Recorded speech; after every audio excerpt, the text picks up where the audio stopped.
Okay, so welcome everybody to the last practical session of Object-Oriented Programming 1. So we have quite a bit on the agenda for today. So a lot of organizational things as we're closing in on specifying the last deadlines of the semester. And we will finish the Lambda function captures that we didn't get to from last time. And we will also talk about basic templating, iterators and algorithms, ranges used in pipelines, reflections, which is a very, very new feature from C++26 actually, as well as templating with concepts, which are all topics that you probably haven't heard of, which you will very likely not have used or will still use in your assignment implementations, but they will be relevant for homework 3 and are in general like good quality of life features, I'd say. So still very good for your future programming to know about these.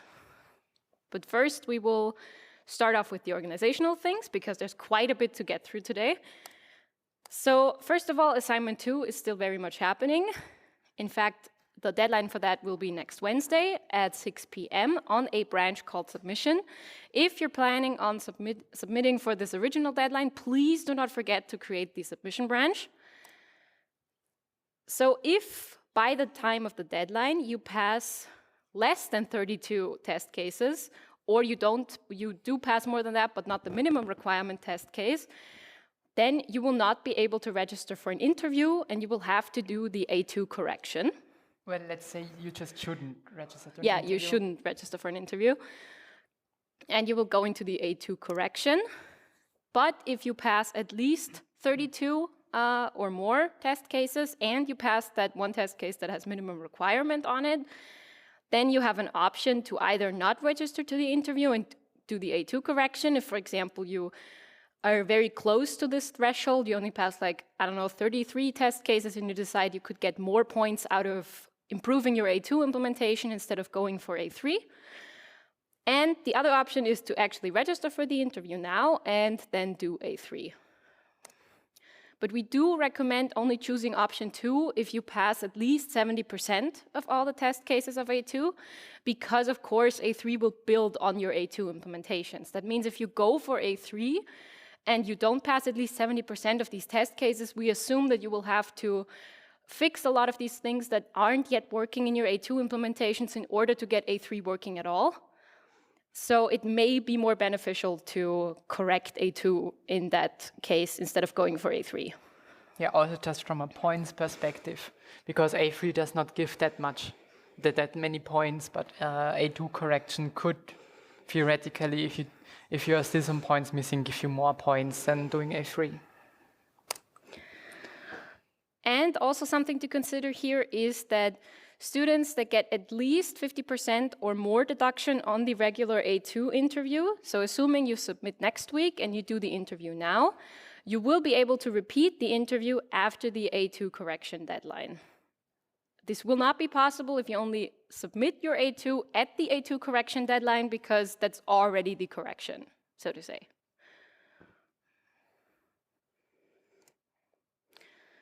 Right, so how do you go into the correction? Well, basically, your team needs to make a choice.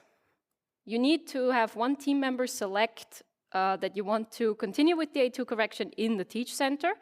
The deadline, do not be fooled, this is not for this selection here, but this is then the deadline for the A2 correction, would then be the 17th of June, which is also the A3 deadline. Yeah, the deadline for selecting that you want to do the A2 correction is the same as registering for an A2 interview. So we need to know next Thursday, I think, if you want to do the correction or if you want to register for an A2 interview now and you will be doing A3. Right, and if you do decide to go for the A2 correction, you will only have the interview after this deadline. So you won't have an interview the week following the next one, but only after this deadline on the 17th of June. Yeah. Right, so regarding the assignment interviews, yeah, as we said, only register to an A2 interview now if you're not going to do the correction. The registration period for that will open from the 25th to the 28th. It may open sooner than that. That kind of depends on some internal things, but it will definitely be open until next Thursday, 6 p.m. We will, of course, notify you if it opens sooner than that. Regarding what you have to do in the assignment interview, so please make sure that you know and understand all parts of your code base, even the ones you didn't write yourself, because you can be asked about all parts and underlying concepts of your submission. So if you know that a teammate of yours implemented something with a concept that you're not that familiar with, or that's a little bit advanced, or you haven't had a look at yet, please make sure to still look at that sufficiently before your assignment interview. Also, everyone will have to complete a coding task individually, and because this is individually and you will have to extend your A2 implementations, please also make sure that you're able to bring your own laptop to the assignment interview. If that is not possible for you for some reason, we can of course arrange for a different solution there, but you will have to tell us beforehand. Yeah, because we'll need to figure out what to do if the students cannot bring their own laptop, because you, of course, do not have your own code base on the computers in the lecture. In the lecture rooms, in the lecture room. So we'll then still need to figure out what is installed there and if you can actually do this. So please, if someone can't bring the laptop, please tell us so that we can see what we can do. Right, so then just to recap really quick regarding the grading of A2, 35 points, so it's worth 58 points in total. 35 of those will be for functionality, so for the test cases. 15 points will be for code quality, so sticking to the style guide that you can also find on Notion. And 8 points will also be for effective C++, with 1 bonus point available for operator overloading. 4 of those points are for object-oriented programming, 2 are for smart pointers, 2 are for custom exceptions. Please make sure to include these concepts in your implementations, because, there's really no reason not to. You're just giving up free points. And they make your life easier as well. And please also don't forget to have a look at the general deduction specifications and memory management on Notion as well. This is all in the assessment of assignments. And do not forget to catch std-bat-alloc whenever you go out of memory.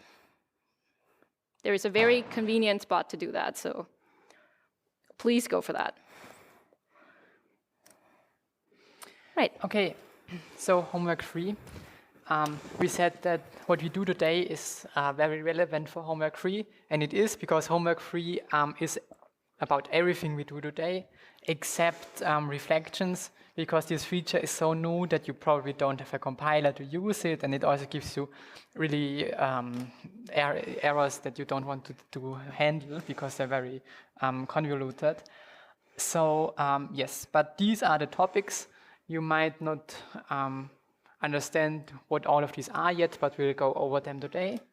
The deadline will be on the 10th, so I think that's more than 2 weeks, starting from when I release homework 3 sometime this week. And again, the submission is in the Teach Center with a PDF, just like the last homeworks. Okay, so for assignment 3, as you already said, it's only possible if you register for an A2 interview, because it is at the same time as the A2 correction. The deadline is at the 17th, and the topic is that you have to write sort of like an AI for your Chess++ implementation. The details on A3 will of course follow next week. But I just wanted to spoil you the topic because I want to give you a few hints of where to start and how to do that. So some ideas. Of course, you need to somehow come up with moves that your program does automatically if you play against your AI that you implement. So a good starting point is just making sure that you can compute possible future moves that you can do right now, or that the AI could do right now, and also get their board positions. Because if you have these board positions, then you can somehow assign a value to these board positions, so somehow how good these positions are. And of course, this value could depend on many things. I just brainstormed a few. For example, how many pieces do you have and what pieces are they? So somehow the sum of the points of your pieces. Maybe the negative points for enemy pieces, because your AI wants to prefer moves where it captures enemy pieces, maybe something like this. Maybe you could also consider the pawn positions that you have, somehow evaluate what are good pawn positions, what are bad pawn positions. Something like if you have an explosive pawn that's very close to a figure he can throw out of the game, then he can explode around a bunch of figures, which would be better than an explosive pawn just standing in the corner, not being able to do much. Or maybe evaluating how the pawns are protecting your king, for example. That's also something you could somehow incorporate into these values that you assign to your pawn positions. And maybe also the positioning of other pieces. Of course, there are many, many things you could consider for these board evaluations. And then when you have that, you can choose the move which results in the best position, future position for your AI. And what I said here is that, of course, you can, if you want some more inspiration, there is many information on the internet about regular chess, how to evaluate such board positions, how to implement AIs, and of course you are allowed to use, you do not need to come up with all of the ideas on your own. You can look at regular chess, how their stuff like this is implemented. It would be good if you quote some ideas if you use them. And if we say AI, we also don't mean that you have to necessarily use something like machine learning or something to come up with these board positions, but really just, it probably sounds more complicated than it will end up being, very likely, but basically you just need to come up with some type of heuristic that you can measure what types of moves in some situations may be better than others. That doesn't even necessarily need to be 100% correct. It just needs to lead to like a reasonably good strategy of playing the game, so to say. Yeah. It doesn't need to be perfect. So you're not supposed to come up with like a perfect chess spot for this custom chess version that we've made you program. That's not what this is. Yeah. And yeah, then expanding on this, once you know, okay, what is the best future board position, you could then also start thinking about, okay, what could the enemy do in this position that you just calculated? And then for each move the enemy does, what move could my AI then do? So you could think multiple steps ahead, but you need to be careful because it should be under 1 second, one AI move your AI does, because else these games would take really, really long if you play against other AIs. So yeah, you need to be careful of that. Maybe aim for under 1 second on your computer. I know that on the pipeline it will be slower. There's probably more than 1 second, but yeah, just aim that the AI move works in under 1 second on your computer, then you should be fine. Okay, and related to that, if something like this interests you, there is some lecture called Games and Algorithms that was previously compulsory but is now an elective subject. And I just want to point this out that if you have fun doing your A3 AIs, then this is probably a lecture you could attend. There is, you actually do implement something there, so there is programming, there is some maths that is behind everything, and yeah. And the last thing for the organizational stuff, there is also a study in the Teach Center at the very bottom. If you want to participate in the study, you would receive 2 bonus points for our course. Is there a deadline on the study, actually? I don't know. Okay. Yeah, so if there is a deadline, we will let you know. But probably this will just be open for some time. So yeah, if you have the time, just have a look at that. Yeah, brings you 2 bonus points. Right, so then we will get started with the first topic. Okay, so last time you started with lambda functions. I hope all of you remember what we did there, or what you did there. Maybe I'll just quickly go over it so you remember. So what are lambda functions? Lambda functions are a way to, if some function, for example, our for each that we wrote last time, with this auto keyword that we don't quite, didn't touch on yet. We could expect some function, something like a function pointer from C here, and then call this function for every student. And then, of course, we could pass some function there.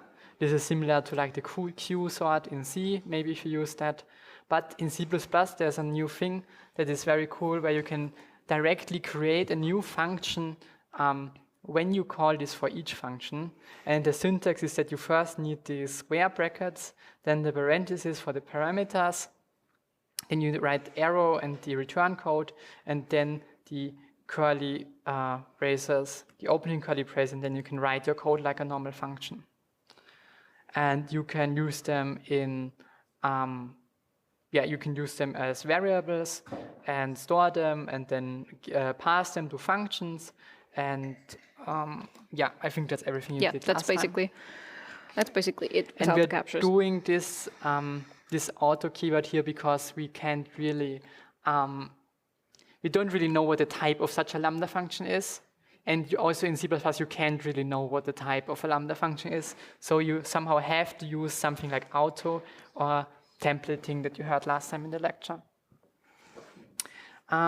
Okay, but I want to continue because there's one thing you didn't touch on yet, namely these square brackets you have here. What are they for? And can you write anything in between them? And yes, you can.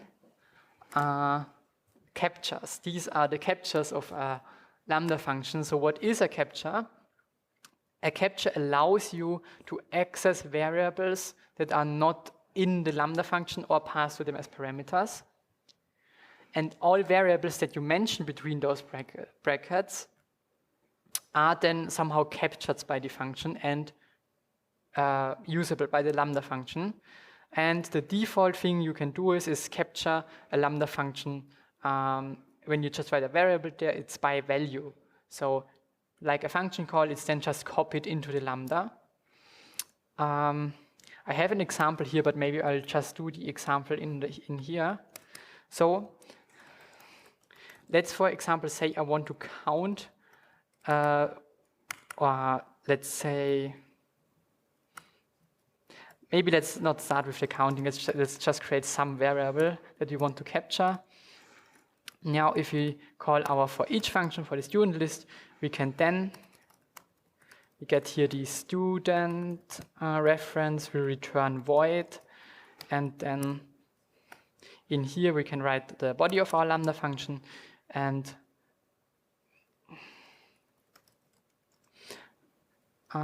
my variable is, and then let's just try to print it. And as we can see is that we get the error immediately. Maybe I'll also do it in here.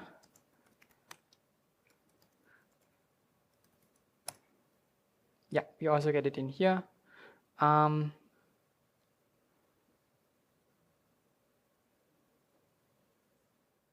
think you also need the standard C++20 for the auto, because it's going to complain about that. Yeah, let's do 20. Yeah, this error makes more sense. What we have here is that it says, okay, we cannot access my variable. And it says here that it cannot be implicitly captured with no capture default specified. We'll get to what this exactly means later. But what it tells us is that my variable is declared outside the lambda function, and we cannot access it in here. And I mean, it's a bit weird if you think about it, if you just see this here, but if you think about passing a lambda, for example, to the for each, then you are actually calling the lambda in the for each here. And of course, here the my variable doesn't really exist. So how could the lambda function in here now access this? Because it actually calls this function. And you can think of it like a function you declared outside of the main. This, of course, cannot access my variable. And what we can do now is we can write my variable inside of here. And this now captures my variable. And as you can see, the error is gone. We can now access it in here. And we can see we can compile it. We can run it. My variable is 0. It says this for each student, and this seems fine. Okay, but this now is just by value. So this is the variable is actually copied in here. Yeah. And now we have this new thing here. If you want to capture all variables by value, we can just write this equal sign in between the square brackets, which is the by default thing we've seen before. Instead of if you have multiple variables that we want to use in our lambda, we could just write the equal sign in here, and it would automatically capture all of the variables that we use in here. And as we can see, we can now call this. And we could also use other things in here, not just my variable. We could also create a second variable and also access this in here. Or maybe something like studentlist.size maybe should also work, right? Yeah, we could also do something like, I hope this works now, studentlist.size. So maybe not do this with, with my variable, it works. It prints 2 because this here captures automatically the student list if we use it in here. And we said this equal sign, or if you write the student list in here, it's by value. So the student list is actually copied into this lambda function. The next thing we could do is we can also capture by reference with this and symbol. And we can do this by either, instead of the equal sign, writing the and symbol in between the brackets to do the same thing, where we by default capture everything that we want to use, or we could specify a particular variable by writing this reference, the and, in before this variable in the capture list. Or you can capture the current object if you are currently in a method by writing this in here. So, and the thing is, if you capture by reference, is that you can actually change the variables that you captured by reference. But if you capture by value, they are immutable or constant, so you cannot change the variables you capture by value, except if you use the specification mutable in your lambda function, then you can actually mutate, so change the variables that you captured by value. Okay, a lot of theory, so let's try this out.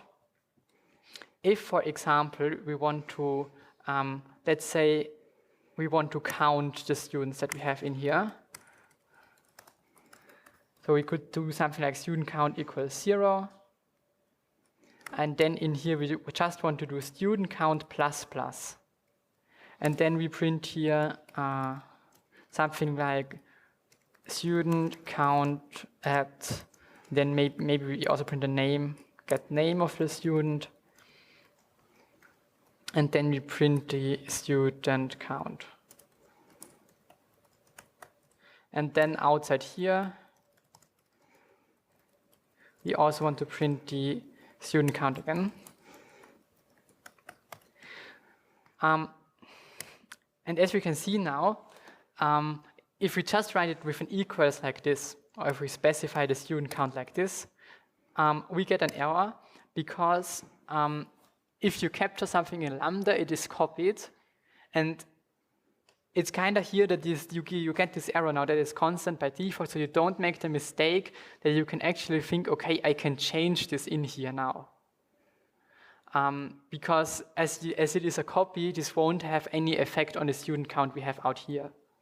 We can see this by specifying mutable here, which allows us to mutate captured variables.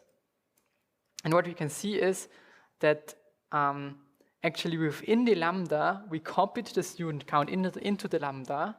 In the lambda, with the mutable keyword here, we can modify it. And every time this lambda function is called from the for each loop, we can increment the student count and then print it. So we get 1 for the first student and 2 for the second student. And this works, but the thing we probably wanted to do with this lambda function here is that we have in our student count now the count of the students. And this won't work because, as you can see, the count is still 0. And this is because here we captured by reference not by reference, by value. We captured by value, so it's copied. And you can also see another nice thing, namely that if we use the same lambda function twice and we change a captured variable, this change is actually persisted in between the variable calls.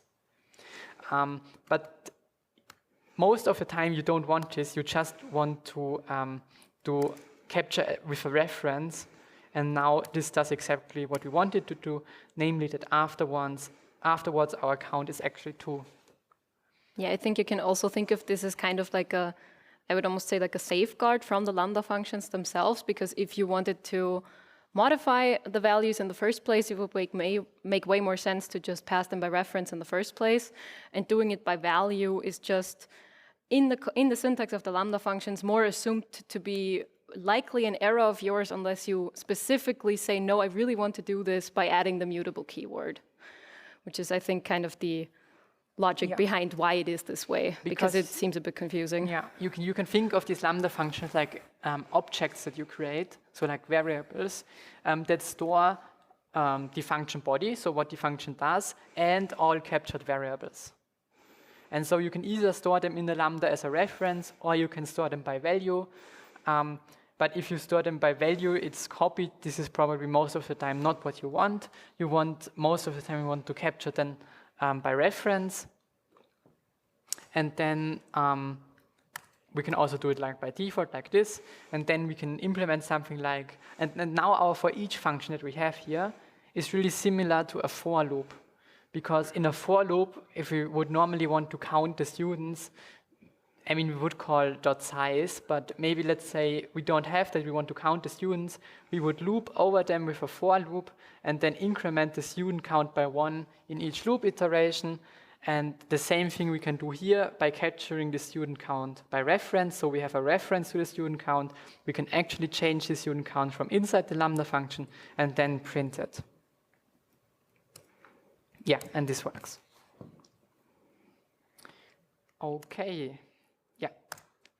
Right, so then we get to... Are there any questions to these lambda captures now?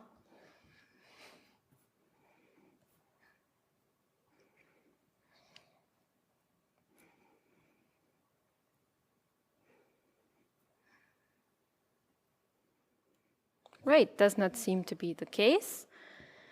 Then we will move on to our next topic of today, the basic templating. So you've already heard of this in the lecture last time as well.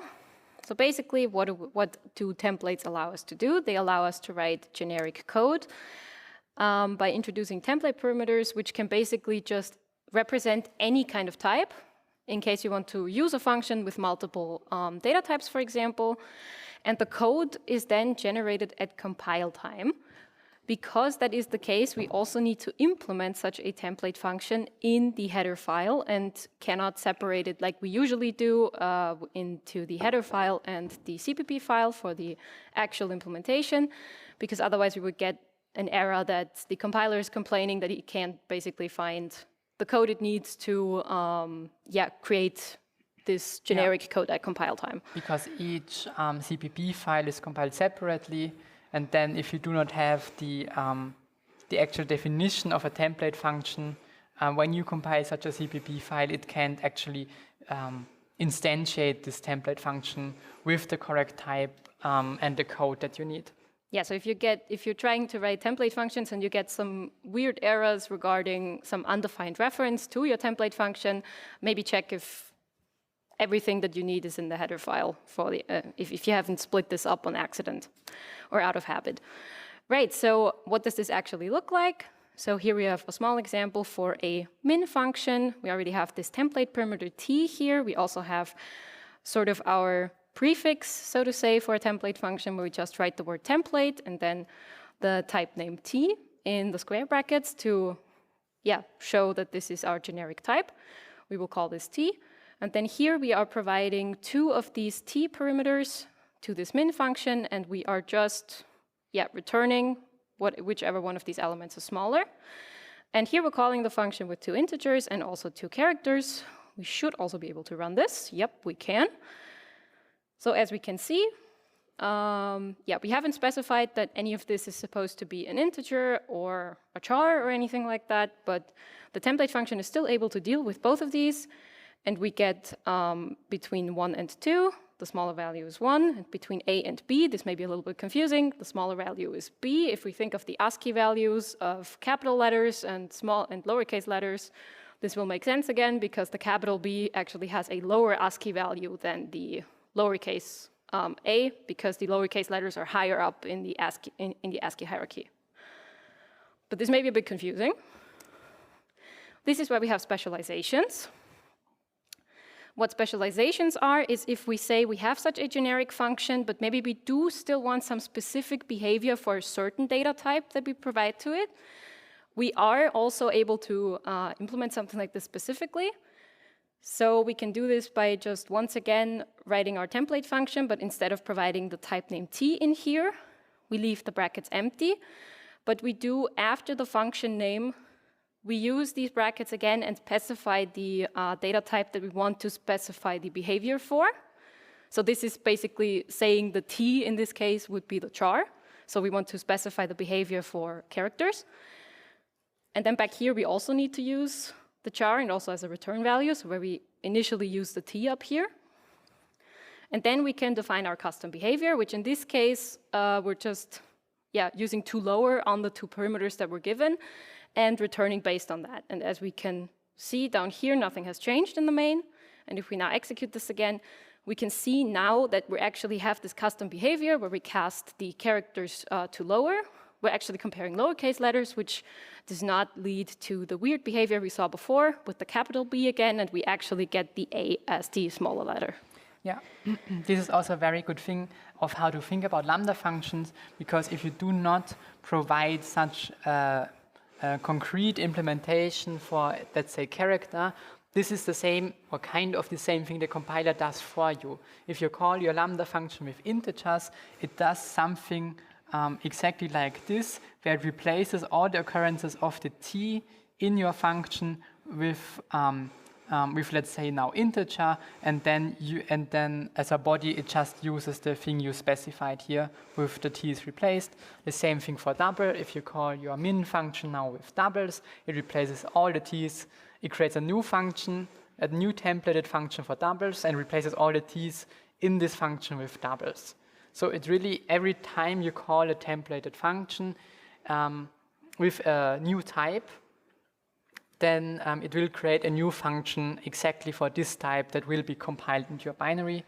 Of course, the second time you call a function, let's say with double the second time, it won't create a new function because it already exists. Yeah, this is also very nice because we don't actually start, I don't know, pre-compiling for all native data types beforehand, but we're really just compiling the code for the data types that we're effectively using then, that we're calling the function with in our program. Yeah, we could also think about it like a blueprint for a function that is then used if you want to use it with a specific type. So what we can do now also with this is we can also template classes with this. Because if you remember, I don't remember how many KUs ago we did that, but a couple practicals ago we started implementing a custom vector implementation. And we can now use templates in order to make this class just work with any type of vector, which effectively is the final step in actually making this class mimic what the regular vector does in the standard library. And we will get to that now. So first, let's just recap what this vector class was all about, since we've seen it a couple of times at this point.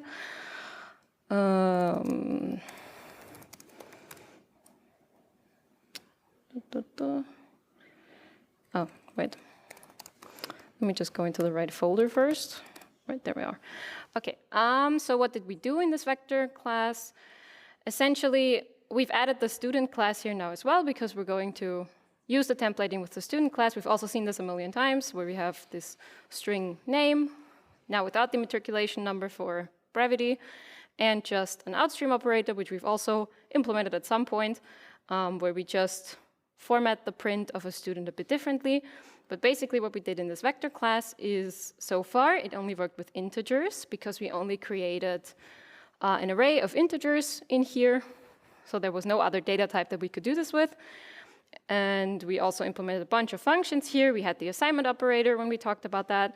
We had the copy constructor for it when we talked about that. GetLength function, add function. We resized this. Yeah, we've seen all of this basically. And then in our main, we also had some initialization function for this where we just counted up in a for loop and then set the values accordingly. We had a print function, and we just did some initializing, printing, using the assignment operator. That's all we did in here so far. So what we want to do now is we want to make this work with any kind of vector. So what we do is just what we saw. We start here with the template keyword, and then with our type name t. Oh wait, that's, oopsie. Gotta switch the language back to German. Right, so now, since we've specified this as our sort of prefix, like, hi, this is going to be a class template now, we can now just use the t in here. And basically what we're going to do, we're just going to replace each of the integers for our array here just with a t. So I'm just going to do that real quick. So every new that we call here then also needs to be this template type.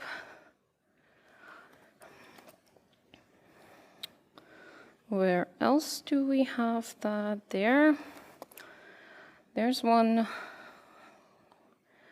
So this is also to show that making something generic like this is also quite easy inherently. Yeah, but we need to be a bit careful because like we do not want to replace the integer at the index because the index of course is an integer. We just want to replace the correct integers that we want to be actually now a different data type. And also not the length parameter, because that just specifies how long this generic type structure on the heap is going to be. So we just want this array that we created on the heap to be of a generic type, but the surrounding structures that we used to initialize this or to kind of handle the overhead of this still should be, of course, their corresponding data types.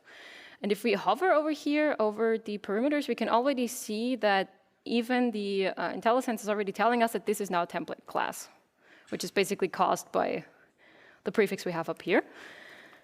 All right, so I think we should be done over here, but now, of course, we get errors over here because now it cannot deduce class template arguments because now we don't automatically have an integer over here anymore, but now we need some kind of type. So that's why we get an error here, because now we have a vector, but we don't know what type of vector this is going to be. Yeah, sometimes it manages to figure this out on its own, that you don't need to provide the types. But here, when we call the constructor, we just pass an integer length.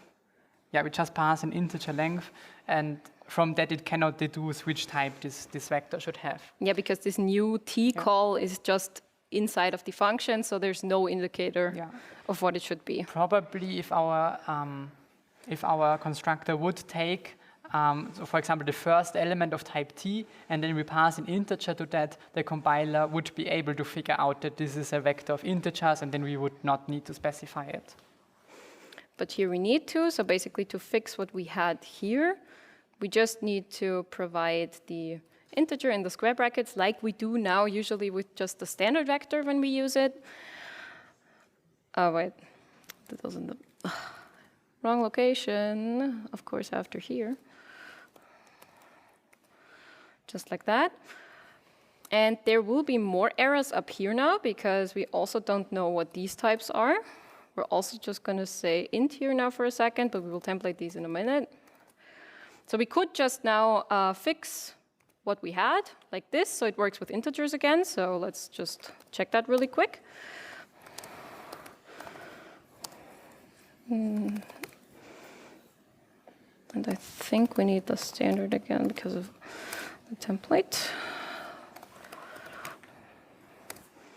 Right, so now we can see this was the output that we had before. We just had this, we created an integer array with 10 elements. We created another one with 5 elements. We assigned the longer one to the shorter one, and then printing the previously shorter one results in the same as the older one. Right, so this is what we had, but now we want to also modify what we had here with these functions to be template functions. So for that, we can also just, as we had, nothing fancy, do the template type MT stuff again. Yeah. As we can see here, the problem is that we always, if we want to use our vector now, we always need, just writing vector is not a type because we templated it. Just writing vector, the compiler does not know what type this is. We always need to specify a vector of what type is this. So is this a vector of strings? Is it of integers? Is it of students, for example, that you used before? We always need to specify this. And now if you want to write a function that takes any vector, then of course you also need to template this function because we need to write some type of what vector this is. Actually, we can also probably see this if I extend this part down here first. So if we do something like a vector of strings, for example, we just call this, I don't know, strings or something. Right, we need to, I don't know, make this too long, I guess. And if we then try to initialize this vector like we did before, we can already see that we're going to get an error because a reference of type vector and reference cannot be initialized with a vector std string because we've now fixed our previous implementation just with the integer, but we now want this to also be possible to be called with a vector of strings, for example. So then we also need to template this right here. And then maybe we also want to print it, and with the print we would get the exact same behavior. That if we specify the strings in here again, it would again complain. So that means we go here again. And same stuff we've seen now 2 or 3 times. We do the t, and the type that we put in here initially, the integer, with which it was the only one that worked before, we replace that with a t again. All the other stuff we don't really have to modify because get length, yeah, that doesn't really take parameters. We already know what kind of type this is going to be. And it's also a templated class, so that means by the fact that the class itself is templated and we already specified the type of the object we're using with this print array function beforehand, it also knows in here, given by the type that we provide, that is provided just by calling this function again, yeah, what this is going to be. So the compiler is smart enough to deduce such things. Right. Maybe let's also like do something, I don't know, put like, because we also did this operator, right? Let's just put like some string in the first position there. Right, so now we have that with strings as well. So let's see what that will print for us now. Okay, so we have a vector of 2 strings now, but we can see this initializing up here that we did before with the integer I doesn't really work that well with strings. I mean, kind of makes sense because we're just, yeah, assigning some ASCII value here. It doesn't really work that well. The only thing that worked is this OOP that we assigned manually down here after the initialization. So this is one such case where we can make use of the specialization. If we just say we want our custom behavior for exactly this function up here, I'm just going to copy it whole, but we will replace the body in a second.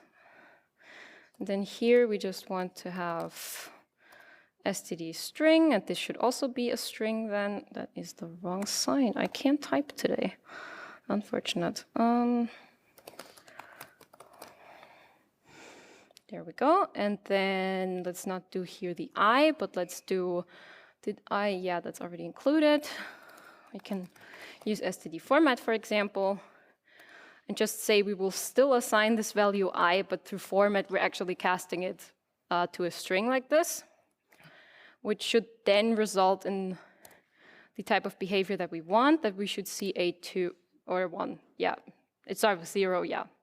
That we see a 1 now in the second position, meaning we have defined here now a custom behavior for our initialize vector function if the type provided with the vector is a string. Yeah, of course, when you call initialize vector, you could also just with the brackets that you do up here, when you declare the function, specify the type of template function you want to call. So maybe let's do this really quick because I think this is the last thing we did not show.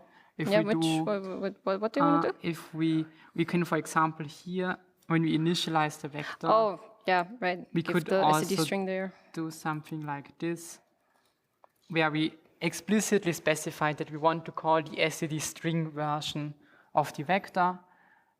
Now nothing would change because it knows that. But if we would, for example, specify integer, we would probably get an error because we can't pass a vector of strings to a function that expects vectors of integers. Actually, that would probably work because, would it? No, okay, it doesn't allow it. I thought it may work because it doesn't immediately crash if you do it, but no, the templates don't let you do it. Yeah, because we have now like two different types. One type is a vector of strings, one type is a vector of integers, and it doesn't like that. Right, so then what we can also do, since we have our student class here now, we also overrode this outstream operator here just to have a student print in front of the student's name. We can also, for example, now create a vector of a custom data type that we've created ourselves, such as a student. You can just call students. Then we will just, all right. I keep forgetting that we need to specify the size here because it looks like a vector. Okay, I don't know, let's make that one big. And then we do students at position 0 equals just some student. Yeah, we only need a name here, right? Yep. We just put that, and then we can just, yeah, we don't need to initialize this now because we already did that just by providing the one up there. And then we can also try to print this, and we will also see that this makes direct use of the outstream operator that we've overwritten here.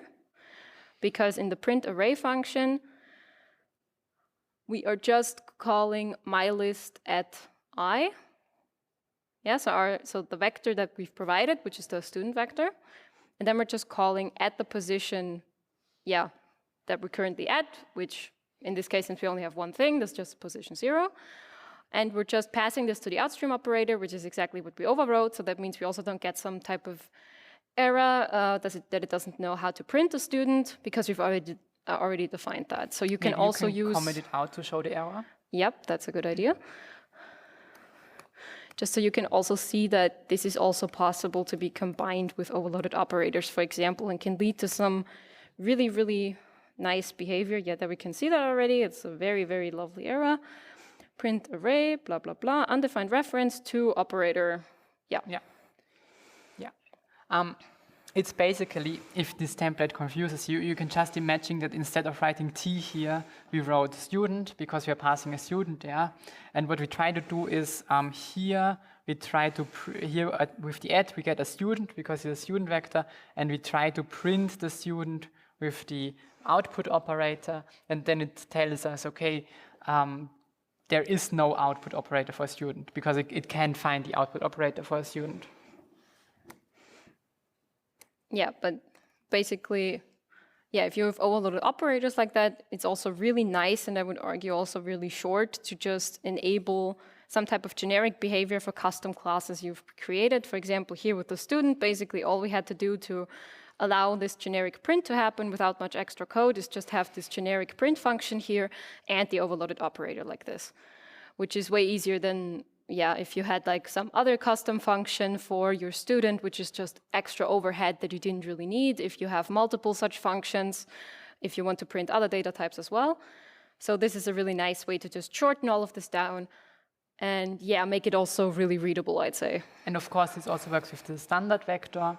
Instead of using this vector, we could also template a function that takes a vector of type T, and then this function can take a vector of any type. Mm-hmm. All right. That was that. Yeah. Okay, then we're already at the next thing again. Yeah. Now, what you want to do is, we implemented this for each function, maybe I'll in a lambda, or maybe I'll open iterators because I think we have the same Yeah, code that's in the here. same in there, yeah. And we had this for each function. And this for each function takes a vector of students and it just calls this lambda function for each student in the vector. Okay, and now we can actually say, tell you that this auto here is just templating the function for you. So you can do the same thing, oops, type name t. This is just the same thing. Because we can't write the type of a lambda function, we always need to template it like this. Okay, but this now only works for a vector. But what would we do if we do not only want to support vectors, but also other kinds of containers? For example, like An lists array or a an list. array, or like our custom vector, something like this. And of course, we could template this whole thing here, and as long as we can loop over it, it's fine. But C++ has a more elegant solution, namely iterators. And I'll show you this with an example now. What you would do in C++ is you would write just this with this for each here. If you have, for example, now here a C array, you would just write this colon here, and then you could iterate over all elements in this array. And you could also do this with pointers. Maybe you did similar things in ISP. And how would we iterate over this with pointers? Well, the array just references is a pointer to the first element. So we set this now, I call this variable iterator to the pointer to the first element. And as long as it's not the iterator to the element after the end, so as we start with 0, this would be the 6th element here. As long as we do this, we dereference this pointer, print what is stored there, and then increment the pointer by 1, which will just give us the next element. I thought with something like this, we also have the issue again that if we have, for some reason, more elements than 5, then we're not really able to deal with this unless we also modify the body of the for loop, the header of the for loop itself. We will somehow need to specify the actual length here. But yeah, you should be familiar with this. Now, let's look at what you would do with a vector. With a vector, we can of course use the same for each loop, but for a vector, there kind of does not exist a way to iterate over it with pointers, and this is what iterators are for. Because instead of just writing this, what actually happens in the background in this for each loop is that we have this iterator thing here, where this vector.begin kind of gives us a pointer to the first element. The vector.end gives us a pointer to the element after the last element. So never dereference this vector.end because this might not be a valid pointer, so to say. And we can increment this pointer to then print everything. And I mean, we can run this, and this works. Now, this vector.begin does not actually return us a pointer, because we want this to work for all data structures that you might imagine of, like a map, maybe some kind of tree, and we want these iterators to work with this. And maybe in your data structure you do not have a pointer that can be incremented and you get the next element because it's a linked list. In a linked list you don't have the next element, you need to follow the pointer. And to actually support this with iterators, these iterators are a generalization of pointers. So an iterator is just some object that kind of behaves like we need it to, similar to a pointer, where we can compare it, we can increment it to get the next element, but it does not need to be a pointer. And these iterators allows you to iterate over any container, very similar to the pointer. And Of course, what it needs is an iterator. Now is just any object that the begin and the end function of a container returns. And what it needs to support is, well, this is not the whole story, but basically what it needs to be able to support is that we can dereference it with the dereference operator to get the actual element this iterator points to, that we can increment with the ++ operator this iterator to get the next element, and with that we can compare the iterator with the not equal to, so that you can actually check, are we at the end, at the iterator that points to the end. And for example, for a linked list now, where we do not have a pointer that you can increment to get the next element, we could now implement such a linked list iterator that if we call ++ on this iterator, it follows the pointer of the linked list and now represents the next element of our linked list. Yeah, and how do we get this? As we've seen before, we get the iterator to the iterator, which is kind of like a pointer to the first element with the begin method and to the last element with the end method. Yeah. And there are also other things like cBegin, which gives you the a constant iterator, so a constant pointer to the first element, if you do not need to modify your container with this iterator. Or there also exists a reverse iterator, where you actually get a pointer to the last element with the begin, and you can go in the opposite direction through the container. Of course, not all containers need to implement this, because maybe there's no way to go backwards through your container like with a linked list. Yes, I think the most important thing also is that these begin and end functions, are container dependent kind of. So they're all generally in the standard library, but the way like the hierarchy of the containers works is that not some of these are required to implement all of them generally. Also begin and end aren't really part of all of them, as far as I know at least. Not all of them have a begin and end necessarily. Yeah, but I think the most important to know is the begin and the end, and maybe the cBegin and cEnd, because if for some reason you have a reference to a constant vector, then you need to use these, because you cannot get like a non-constant pointer to the elements because it's constant. Now back to the for each. What can we do now? I'll use now this auto again to automatically template my function. And here I can now just say, okay, I want an iterator to the beginning. I want an iterator to the end. And I want my lambda. And then I initialize my iterator with the beginning. I loop until it's not the end. And I increment the iterator and then dereference it for a lambda function.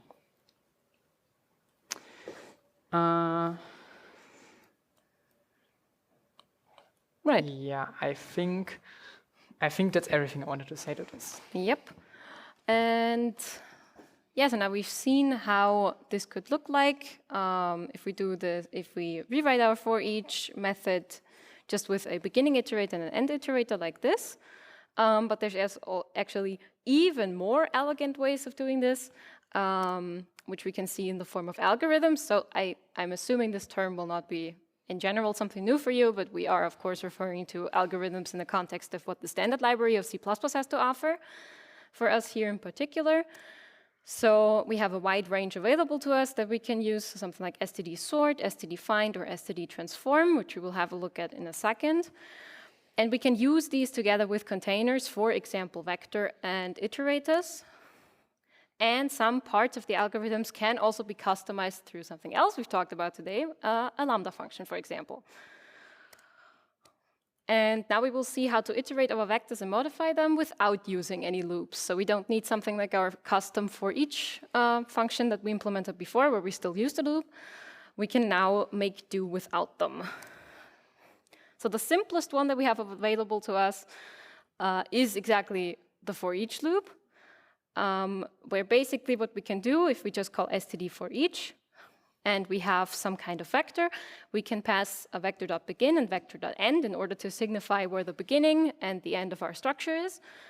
and then just pass some type of function back here. So up here we have just defined this function like this, but we can also just inline define like a lambda function here, or define a lambda function before, like we did with this print student lambda with the auto keyword, and then just put that here. So basically we just have to give it a function to actually apply to each element of the vector that we're providing with the begin and end functions. Yeah, and again, we need the begin and end because these are like pointers. So we need a pointer to the first element and a pointer to where this vector is, where the end of the vector is, so that the loop knows where to stop. And something else we also have, the std transform. Some of you may also know it from Java, for example, where it's just called map, where we just apply some function to each element again, and we transform them in some way, or we map a certain function to each value in our vector, so, or in our container, not necessarily a vector. Right, and then we then can define that we store the result of the function in another container. We could also just store it back in the same container, but we'll also get to that. Yeah, and all we really do here is we just call std transform. We have some kind of vector off screen again. We pass the vector.begin and end methods again in order to signify where our container starts and where it ends. And we then pass the beginning of the new vector, where we want our results to be stored. And again, some kind of function, usually a lambda function though. Yeah, the function then takes one argument, and it returns the new value and stores it back into the new vector. Yeah, and it just does this for all elements that are included between this beginning and this end. Yeah, one important thing that we need to make sure is that the new vector where we store the output of the lambda function is actually long enough so that it's at least as long as the vector that we pass into the transform. Mm-hmm. Yeah, and then as we said, the new vector can also be the same as the vector, and then we just store the result back into the same structure, basically. And just overriding what we had before with the transformed value that was changed in some way. What we then also have is std remove if, or, yeah, I don't know if it's also called filter in other languages other than Java, but I know it like that from Java, where we also call it filter. So what filter does, it removes elements from a container, though do be careful with the term remove in this case. We are removing things based on some condition that is passed as a lambda function again. That's also why it's called remove if. So only if this condition applies, we remove the element. If it doesn't, it can stay. And the syntax for that, again, beginning and condition at the end. Kind of, yeah, similar. But again, the remove part is a little bit tricky there, slightly, because it doesn't actually resize the container. So if we apply remove if to a function, to a vector, and we actually remove some elements, this vector will still remain at the same size as before we called the remove if, but it will return us an iterator to the, so to say, new logical end of the vector, meaning that if, for example, our vector was 7 elements long and 2 elements, should be removed according to the condition, these will be moved to the back of the vector, and the new logical end of the vector would then be after element 5. So 5 elements would still be valid, and our new end, so to say, is then where the 6th element should be. So this is a little bit tricky. Now, you may ask yourself, why is it then called remove if? This is kind of, doesn't really make that much sense. Like, it sounds kind of dumb. Well, we can just use std vector arrays in order to erase it. So this is just a vector version of that now, which deletes elements from some kind of iterator to some kind of iterator, which we just call like this. And this is how it plays together also with the remove if. So what ends up happening if I go back to my vector with 7 elements, I remove 2 of them. The initial .end function of my vector is still the vector.end, but what I get back from remove if is also an iterator, which is then the one you can use here in the from. So I can then basically say remove the from the 6th to, I guess one passed technically because vector.end points past it, but up until the actual last element of the vector. So this is also called the erase remove idiom. This is just kind of how C++ in this case handles removing stuff. It doesn't actually initially remove stuff immediately, but what it does is it just moves the stuff that you don't want anymore to the back, so you can then in just one call of erase these elements with the thing you get back from the remove if. Yeah, this is now a lot. This is a lot, yeah. You will see that in the live coding. It sounds very confusing, but basically this is just handled this way, so you can have a one-liner where you call the remove if inside of the std erase, so it just looks pretty. That's like the main point of this thing. Yeah, we also have std sort, kind of straightforward. We sort elements in a container. Ascending order is the default. If the elements are not primitive types, we do have the problem again of how do we compare them, because yeah, we've already heard this in operator overloading. If we don't have primitive data types, comparisons and operator usage can be kind of difficult. So two ways we can deal with this is either we provide some kind of compare function that returns us a bool value, which is then able to compare the elements of the data type that we have in this vector so that it can be resolved this way for the sort, or we must have implemented the lesser than operator if we cannot provide such a function. Because this is then what is internally used by the sort in order to figure out in what order it should be sorted. Right, we'll be at the end soon, don't worry. std unique is another one we have. So we can remove duplicates if they are next to each other, which may not be the case. But we can change that if we just call std sort beforehand. So if we sort stuff, if we just sort our list, that would mean that our duplicates would land next to each other. And if we then call std unique on that, we can get rid of duplicates. Yeah. And kind of similarly to what we had before, with the duplicates, we also need some way of checking that something is a duplicate. And if it's not a primitive data type, we have the same problem as before. Either we give it a compare function that returns us some bool that can compare this stuff, or we implement the comparison operator. Yeah. Okay, and with std unique, we actually have the same behavior as with remove if. That if unique elements are removed, they're not actually removed. So the vector isn't resized in that sense. It still has the same length, but the stuff is in the back, and we again get an iterator back to the new logical end, so to say, and can then use std erase again, std vector erase. Right. So that was a lot of talking just to get to this. Right, so we were in here already. We had our lovely for each function here, which we will unfortunately now say goodbye to, because we don't need you anymore, because we have something nicer. Don't forget to include algorithm up here. We've already done that. So what we can do now very nicely to get to the first point we talked about is use std for each. We have a student list, which is a vector. We can now just pass our student list beginning and the end with that function. And then, for example, use just our print student lambda again to just match exactly what we did in this line up here.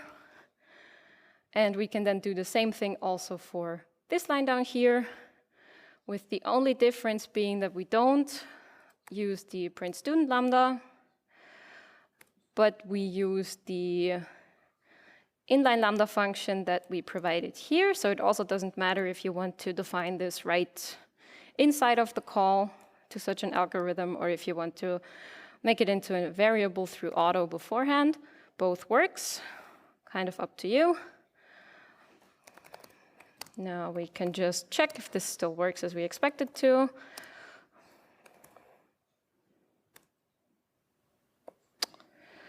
If I could just actually be in the right directory, that would be really convenient. Okay, there we go. Right. Now I just have to make this bigger. Yeah, right. And I've put a few more students in here, actually. Otherwise, this is the same as we had before with the for each. So we have in here now 5 people. We have our lovely people from the lecture, David, Lucas, and Sebastian, and myself and Julia. And all we're doing is just printing these 5 people here. And in the second one, we basically just said hi from a student from the number of students we had, which is in this case 5 people as well. So basically the functionality hasn't changed from what we did before. We are just using the built-in std for each function now instead of the template that we had up here. Right. So what else do we want to do then? So for example, what we could do then is, in order to display what transform can do, we may want to signify that all these people in that list are actually from this university and not some other university. So then we can just say that we want to add something here additionally.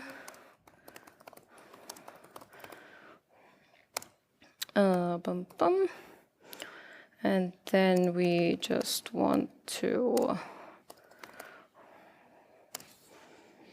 what do I want to do? Yeah, put it in a new line, right? Yeah, I probably need to. And you need to specify the,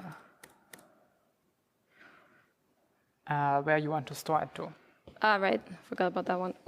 Just sort back to the beginning that we had, so just back into the same list. There we go. Because if you remember from the slides, for the transform, we need to actually specify from which vector we take the elements and where we want to store it to. And if we just want to transform a vector in place, then we can just pass the same vector beginning iterator again. And I think you're missing the comma here. After the, not after the begin. Yeah. Fine. Right.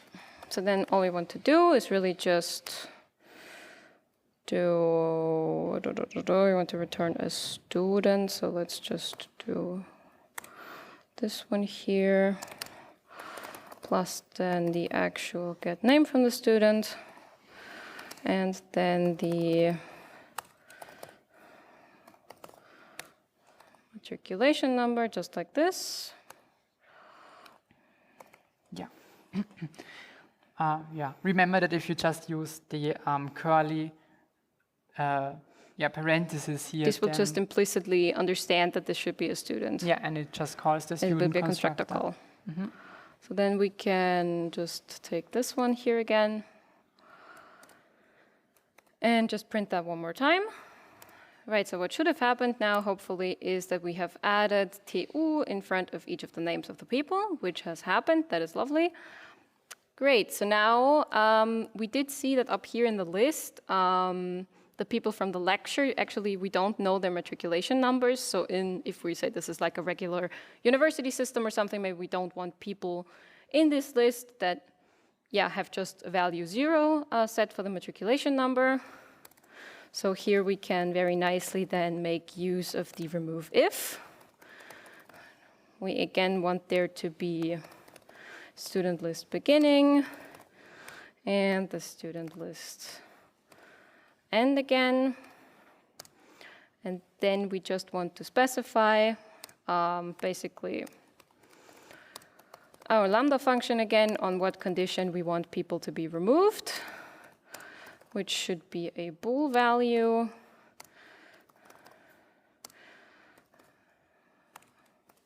Then we can just call on the student we're passing as a parameter. If the get matriculation number equals 0, this should return true. Just like that. Yeah, and basically, we can't really see, or maybe let's just have a look at the fact that this has not changed our vector in any way if we just print the size here, for example. So we're dealing with the student list, we're writing back, we're of course applying this to the student list itself. So we can just check the student list.size here for a second, just to have some kind of better output here in order to actually see something. And then we're going to do this in 2 calls now, but you could basically just like insert this remove if call also in the std arrays. Of course, we need to remember what the iterate is that comes back from that. We can then just say erase from this, yeah? Yeah, because if you remember from the slides, the remove if does not actually erase anything, it just moves the thing we don't want to the end. Maybe before you call erase, can you execute it once so that we see that the size didn't change? Yeah, we're still going to see that the size didn't change. I'm just going to leave that there now. Yeah, so we see there's 5 people. The size is 5 right now. We are calling arrays here now from the iterator that we had to the actual end of the student list. So if we basically just copy the print that we have up here down here as well, we can now, or should be able to see a change that is now size 2, which is also what happens. Because if you remember, up here we have David, Lucas, and Sebastian from the lecture, who are set with a matriculation number of 0, meaning these 3 people, the condition that we're removing them on evaluates to true in their cases. So what ends up happening is that remove if basically internally moves Tanya and Julia to the front of the vector, and the new logical end, so to say, would then be at whatever is left at the 3rd element of the vector. So the vector still has the size, but basically the only thing guaranteed after remove if is that the elements that are still valid will be in the first 2 positions, but we technically don't even know what's back here anymore. It is still dereferenceable. We're not going to get an error from this, but we still need to actively call arrays on the vector from this new logical end that is then in the 3rd position to the actual end, which is 1 past the last element, in order to actually get the new end position to a 3rd element when the vector is only of size 2. I really hope that makes remotely any kind of sense. Are there any questions on that? Because that may seem a little bit illogical at first. Maybe as a recap in 1 sentence, remove if does not delete anything from your vector. It just gives you a new iterator that points to the elements that you should remove, that you should erase afterwards.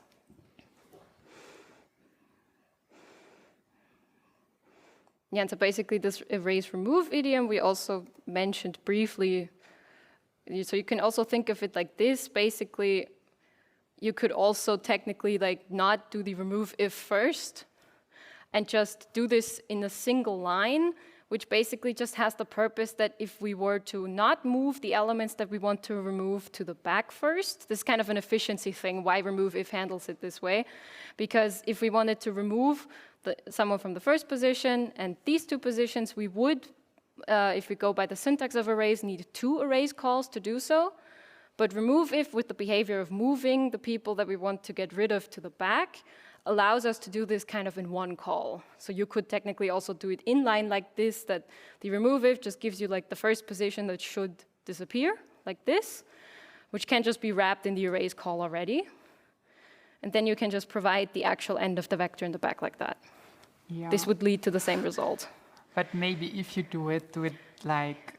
Yeah, okay, it looks kind of terrible, of course, if you do it just in 1 line. I mean, I always preferred split up like this, where I actually make the new line after the opening curly bracket of the lambda function. But of course, you could also you could also do the lambda function in a separate line and then indent this somehow like this. It does not really matter. It's not in the style guide specified how you should do this, but just do not write it in 1 line. Yeah, it will get very confusing very quickly. Yeah. Can I still do the last part, or should we do the break? I don't know. You decide. Okay. Let's do the last part real quick. So there's just a really, really quick example. I just want to show you as well with unique. and sort, because we haven't seen those yet. So we'll just do like a little separator here. So we know that the prints after this are something else. I don't know why this keeps happening today. There we go. So now let's say we have another student list, which is very similar to the other one, and we will also very similarly call it. But in this one, I don't know, some secretary person wasn't paying that much attention, and somehow it happened that we have 3 Davids in here, which is maybe something we do not want, just in case confusions happen, and they maybe also like randomly spread around a little bit. Like, yeah, we have now 3 Davids in this list, which we can also just print as we had, nothing special, with the print student lambda, just so we can see that this list actually does look like this. But now it is the second list, just like that. So now we can just really quickly see, okay, there's now 7 people in this list and 3 of them are David. Okay, we really don't want that to happen. So what we can do, just to also show the sort, is we can once again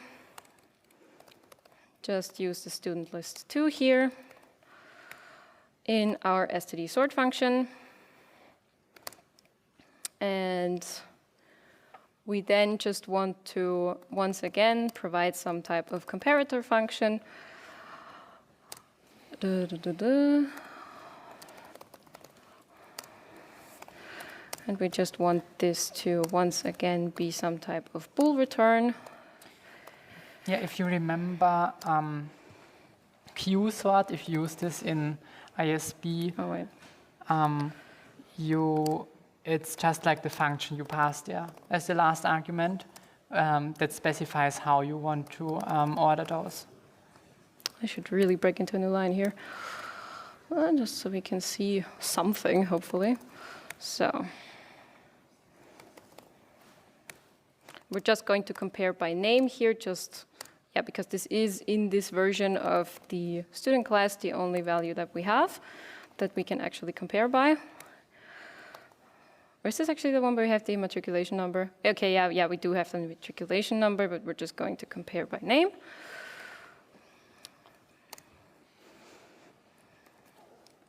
Just like that.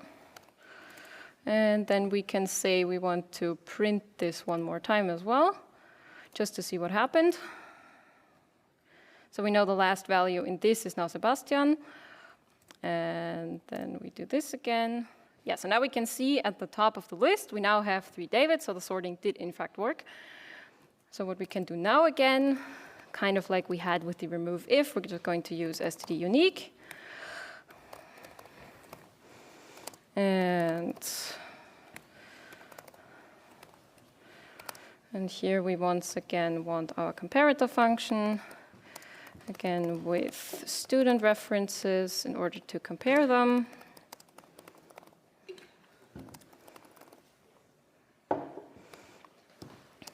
Let's break here into the new line again. Again, we want this to be a bool return type value. And here what we want to do is we would just want to check if the name and the matriculation number of the 2 people are the same. Then we want this to be true. Oh, yeah. Of course, probably in a if you want to use something like this in a real program, it probably makes more sense instead of always passing these comparison lambdas that you just implement the equals operator on your student, because then you just need to implement this once and then you can do sort and unique and stuff like this all the time without having to write these lambdas. But they are also very useful if you, for example, you already have implemented in your student class some comparison operator that sorts them by matriculation number, but now you want to sort them by name, and then you can, of course, pass a lambda function in here that is used instead of the implemented comparison operator. Right. Yeah, and of course, erase the same as with the remove if. yeah, we don't need to have a look at the size again. We already showed you that. But now just to see that this actually worked in some type of way. Actually, this will look very confusing if I don't put anything else here again. Let's just do like another line of just some hyphens there. Yeah, so now we can see up here we still had 3 times David up here, then Julia, Luca, Sebastian, Tanya, which is the sorted version of what we had before, where Sebastian was the last member that we had in the list. And now after calling unique and arrays again, with the iterator that we got back from the unique, as we had with the remove if, we were able to get rid of the duplicates and now have our list of 5 people again. Yeah, if you use these algorithms, of course there are some more that you can find on your own if you look at CBP reference, for example. But as a rule of thumb, always if you use some algorithm that could remove elements of your vector, after it will not resize it. So you always need to call erase afterwards. Right. Okay, we will probably do let's say 10-minute breaks now. So at 17:40, we will continue with some more advanced topics. Okay, yeah. Okay, so let's continue with the last, not the last topic necessarily, but the last part of this practical. Thank you for the people who are still here. Yeah, so we will talk about ranges, views, and pipelines now. Maybe you've heard of these before. Maybe you haven't. That's why we'll talk about them now, but it's a really nice concept which gets rid basically of the things that just annoyed us when working with algorithms. Because the problem that we have with algorithms is that we always need to pass this begin and end. And if we just have a look at the code again that we wrote before, this kind of gets to be a chore that we need to write this begin end every single time we use this stuff. So the solution for that, yeah, and most of the time this is just vector begin, vector end. So the question is, why can't we just pass our vector as a whole to the algorithm? Because there's no point in just repeating this begin and end as a specification every single time if all we want to do is just iterate over our whole container. So we have a solution for that, which are ranges. So ranges basically just represent an object which can be iterated over, so such an object that has such a begin and end function, which could be, for example, std vector, array, or even a string, because it's also just a character array under the hood, for example. So instead of writing std sort with my vector.begin and my vector.end like that, we can now just write std ranges sort, so not std sort, but with the ranges in between, with my vector. Which kind of makes us like, yeah, we have to write the ranges in the namespace in the front again, but we do not need to repeat our vector definition back here if we know that all we want to do is just iterate over the entire structure. Right, so that also plays into what a view is. So basically a view then represents a transformation of such a range. So a transformation of an entire data set of a container. It's kind of a different view, that's why it's also called that, of the same data. We can also apply filter and transform on such a view. And the view itself doesn't modify the original data, but it may allow us modification if we call this view with a function that actually references the original elements. We will see what that means also in a second. Just I want to add to this. This is now really the critical difference between a view and the algorithms that we've seen before. All of these view things that we do here, for example, if we filter or if we transform with a view, this does not change the vector, and we also do not need to create a new vector where we store the stuff after we transformed it or after we filtered it. The view really is just a view of the same data that can in some way be different. So, and this is a really nice way to work with this because you do not need to think you can really think about what do I want to do with my data instead of thinking about, so, okay, do I need to create a new vector? Where do I store this data? And once I transformed it, you can just specify what you want to do.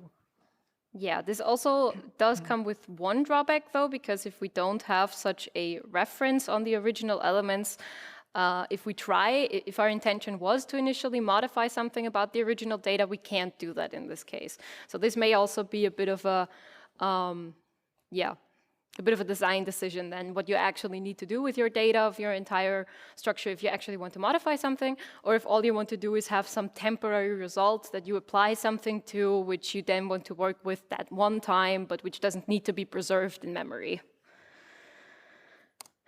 Right, so what does this mean? Yep, that's the big one. Then we go over here. So basically, we will now just define such a view and start working with it a little bit. All we have here is just, an integer vector, a vector of integers with just the values 1 to 10. So all we want to do, such a view is also kind of rough to put into, kind of like with a lambda function, defining the type of a view is kind of rough. So all we do is just use, for example, the auto keyword again. And now let's say we want to create a view where we increase each of the values that we have in this input vector by 2. So what we can do here. Yeah, so with the algorithms, it would be transform. And we would either transform the values in the vector directly and change them, or store them to a new vector. And here we don't need to do that. Here we can now use, instead of std transform, we use std views transform. Make sure to include the ranges library up here as well.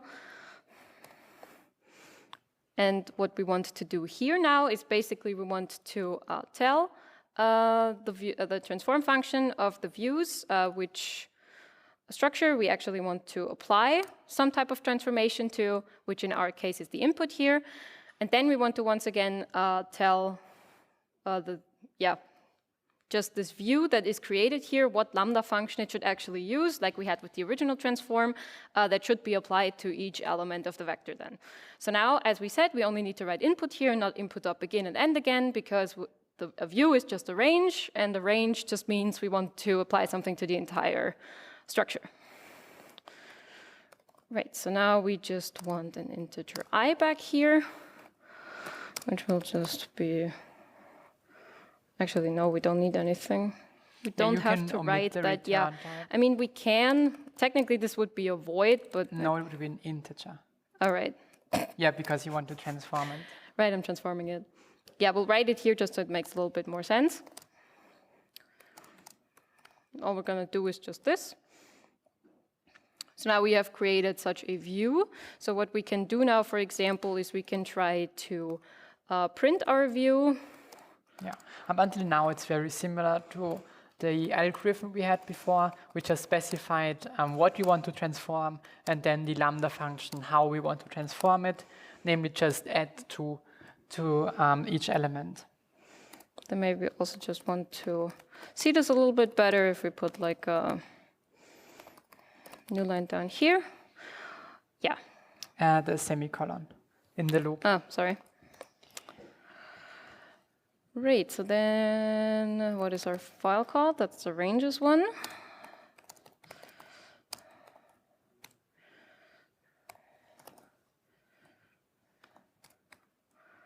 I do believe we need to use C++23 here because this is a feature from C++23. Yeah, I think some things are introduced in C++20, but more. Also some are in C++23. Yeah, it should be safer to use the 23 standard in that case. Yeah, so what we can see, this actually works. So we have our input up here. We have our +2 view defined here with our lambda function. And if we try to print this view now, we do get each of the values that we had up there increased by 2. The interesting thing is, since we have this view here and we can print it like this, we could, for example, try something like increasing or decreasing or just in general modifying each of the elements that we have in here. In the +2, we just do something like just like that. which the compiler will not let us do. Due to what we mentioned before, we cannot modify the original data if we don't have a reference passed. And basically, this transform does not actually give us a view that gives us access to the original values. What it does is it just takes whatever values we have in here, it modifies them according to the lambda function, but we can't, these are like intermediate temporary calculations. So we don't actually get any access to the 1 to 10 that we have here through this +2, which is also why we cannot bind this to a reference and actually increase the values. So if we try to compile this, I think the error is going to look a little bit better. Yeah, cannot bind to a temporary of type. So this right here tells us that this is some temporary intermediate pre-computed value which we can't actually reference directly due to it not having like a fixed spot in memory, so to say. Yeah, maybe also print the original vector. Of course. Just so we can see this one as well, that this was not in fact modified. Right, and we will get rid of this again because it produces an error. Yeah, so here at the bottom, notice that we do not print +2, but the input. Yeah, so here we can see now if we do still print the original input, we can see we didn't actually modify the original data we had there. But we do still have this view. We do still have this view that when we directly use this, kind of like with the template functions, that nothing is really like done unless we directly use this view in the code. But when we use it here like this to actually try to print the values that it generates, it will actually be called. It will take the current values of the input here, apply the lambda function to that, and return us those here in the print. That is essentially what happens. Yeah. You can imagine the +2 somehow like a custom iterator that adds 2 to each element that it gives you if you dereference it. Right, so now what we can also do is we can also keep working with a view like this with another view. So kind of create some type of viewception, so to say. We also heard about the filter function very briefly. In the slides, we can also use this to kind of filter certain values according to a lambda condition again. Doesn't have to be of a view, but we're doing it here with a view.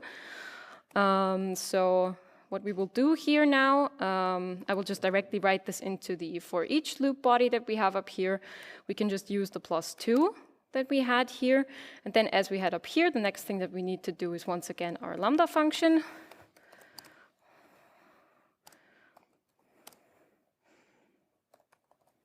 This should then technically be a bool, but you can once again omit the value that we have here.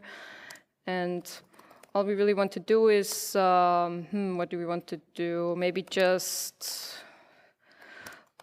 filter by even values, something like this, for example. Then we just basically want to do the same thing we're doing here. Not with the 4. Like that. Right. Are the brackets lining up? Yeah, looks good. Yeah, so what ends up happening now, up here as the first print, we had the result of the +2 view.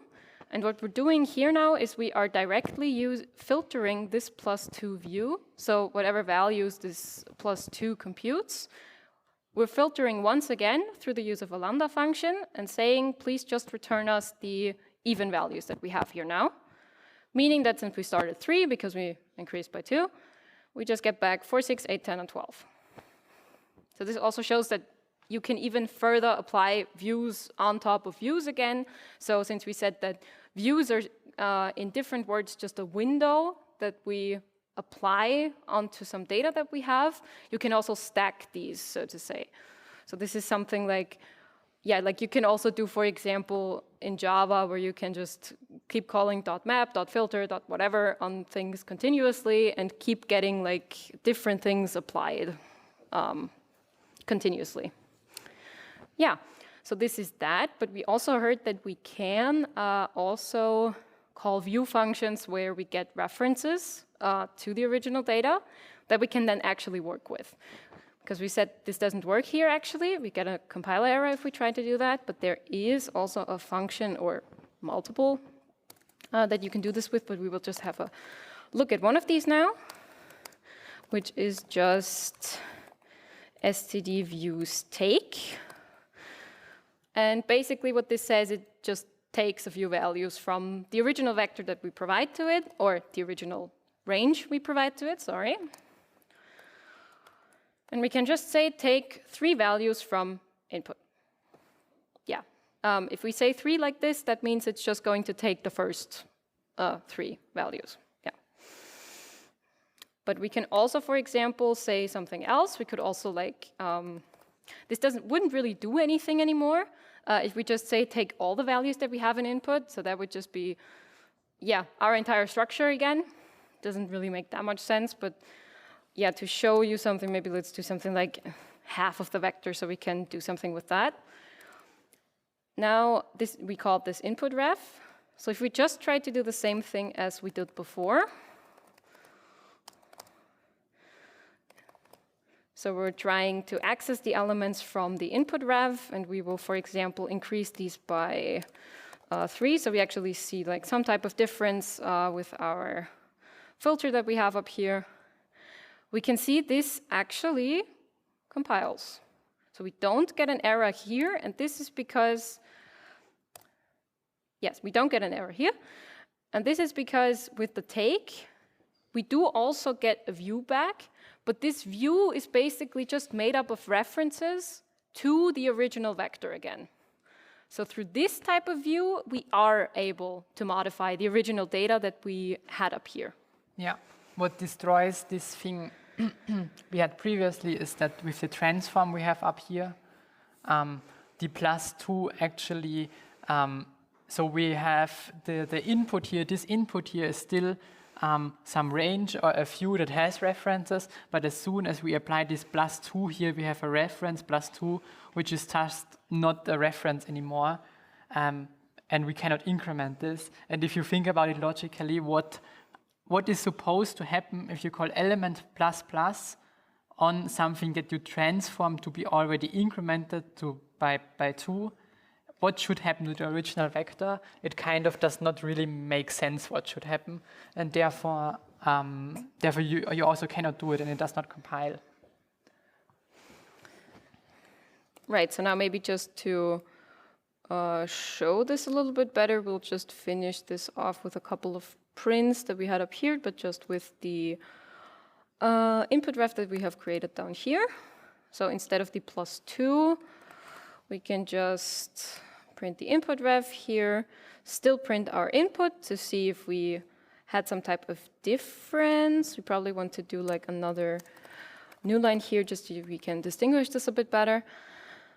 Yeah, here with the input, and then here we also want to use our input reference, for example, just like this. Right, so what ends up happening? We get in the first print our input reference, which is 45678. This used to be 1, 2, 3, 4, 5, but we increased each of the elements by 3. If we then print our entire input again, we can see the first 5 elements are not 1, 2, 3, 4, 5 anymore, but 4, 5, 6, 7, 8. And then we continue as we had before with 6, 7, 8, 9, 10. And then we can now, once again, also on this type of view, where we actually were able to modify like the original elements. What was that? Okay. Yeah, we were able to apply this once again. Yeah. Are there any questions on that?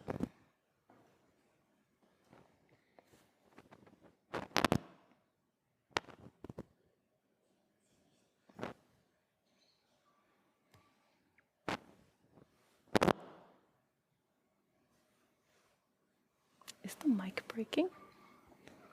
Maybe try moving your cable. Is it somehow stuck somewhere? I don't think so. No, it's not. Okay. Sorry for that. Hopefully it stops now. Okay. Yeah, so are there any questions on that?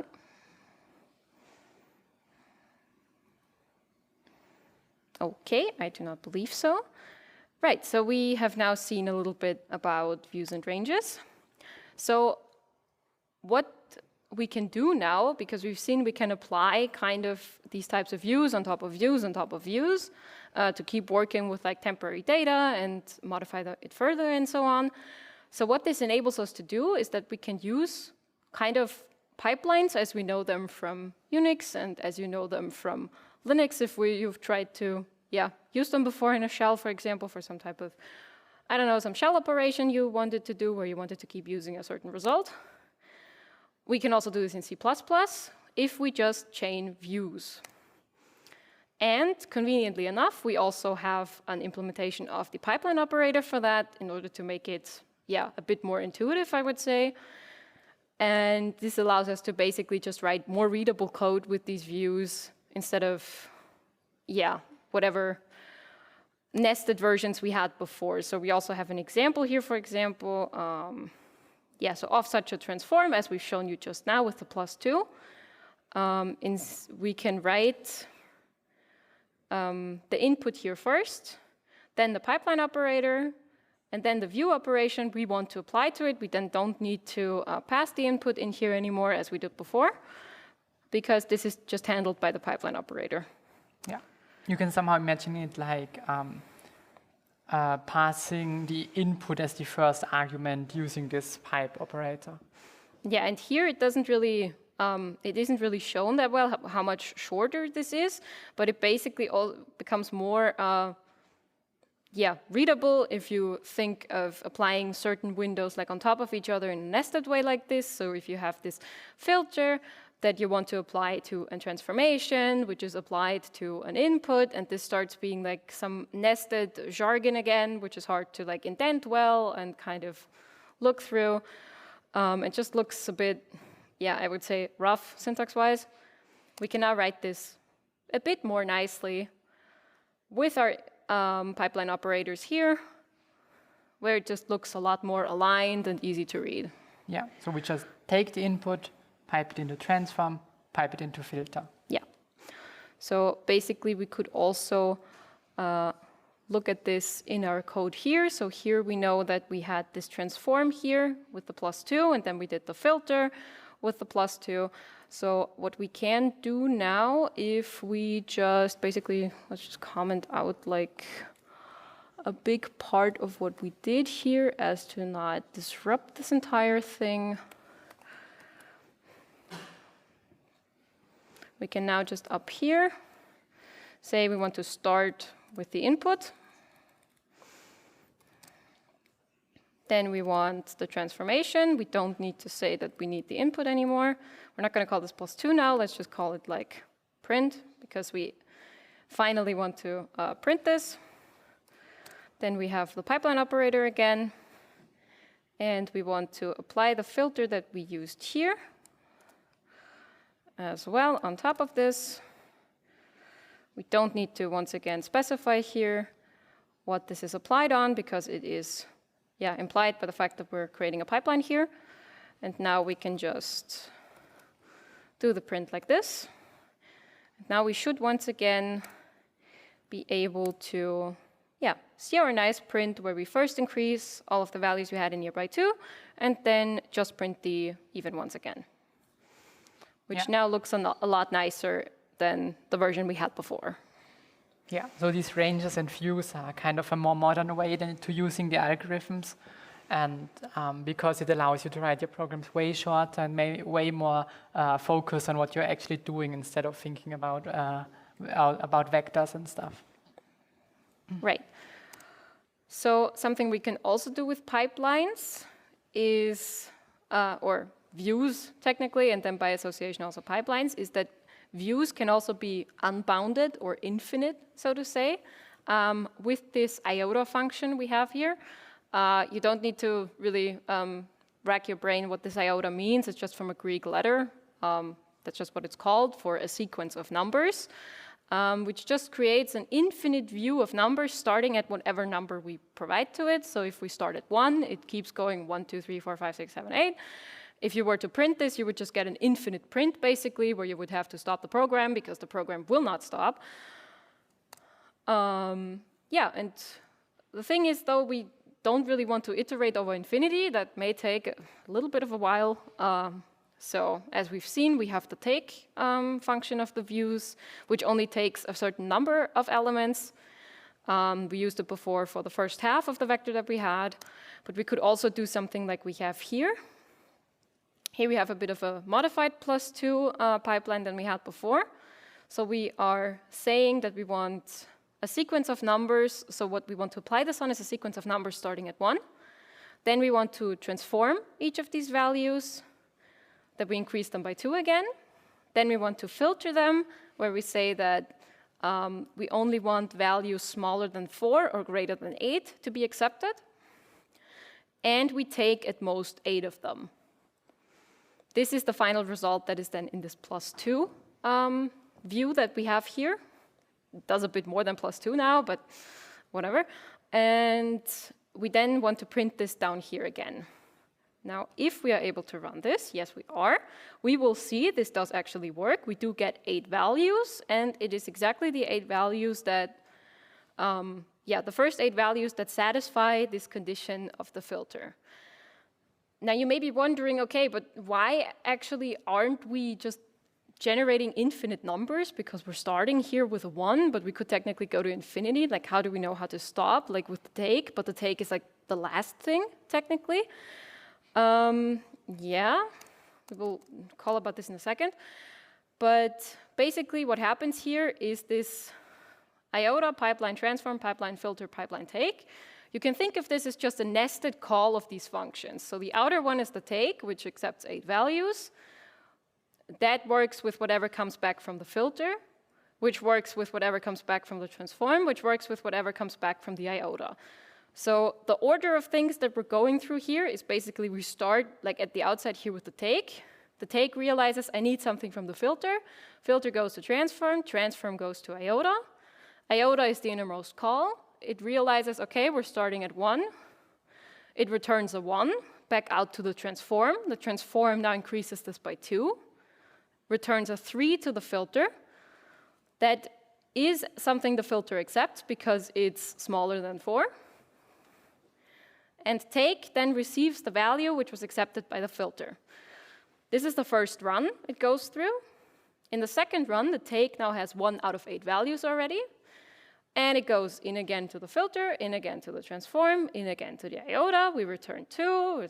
We increase that by 2 again. The filter rejects it because it's not smaller than 4 anymore. Meaning take doesn't get the value. And then in the third run, we again have take with 1 out of 8 values, and we go through this whole thing again. We reject a couple of values now because they don't apply to the filter. And in the 13th iteration of this entire thing, take will finally receive its 8th value, meaning despite the fact that iota can potentially generate infinite values, we do actually stop at 13 because of this kind of limitation that the outer call of the take is. This may look a bit confusing because the take is like the back call of the pipeline, but it is the outermost call is also the one that preventing this infinite generation of values. You can imagine it like sending elements through the pipeline from left to right, so from the iota to the take, and the take keeps requesting items, kind of, as long as it did not receive 8 items yet. So, or like the iota keeps sending items until the take got 8 of them. You can imagine that it works something like that. Yeah, and basically this works because of what we've just explained to you is basically the concept of lazy evaluation. But since we cannot iterate over all the elements to transform and filter them because they're infinite, so in the end, we only really compute the elements that are needed. So we only keep going through this entire pipeline with iota and then the calculation of the transform and then the check of the filter up until the take, which is the outermost condition, actually has 8 values. So when we iterate over 5 elements, we really only compute these 5, even if there would be potential to do more of them, or if there would be more of them that we could compute. We only want to do exactly what we need and no more than that. Yeah, and that's actually also the reason why we call it a pipeline in the first place. Yeah. Yeah, and if the filter here would be something like we just take items that are less than 4, then this pipeline, if you try to iterate over it, it would run forever because the IOTA would keep sending items and the filter would keep rejecting it, and we could never take actually 8 items. Right. So are there any questions on that regarding pipelines, ranges, views?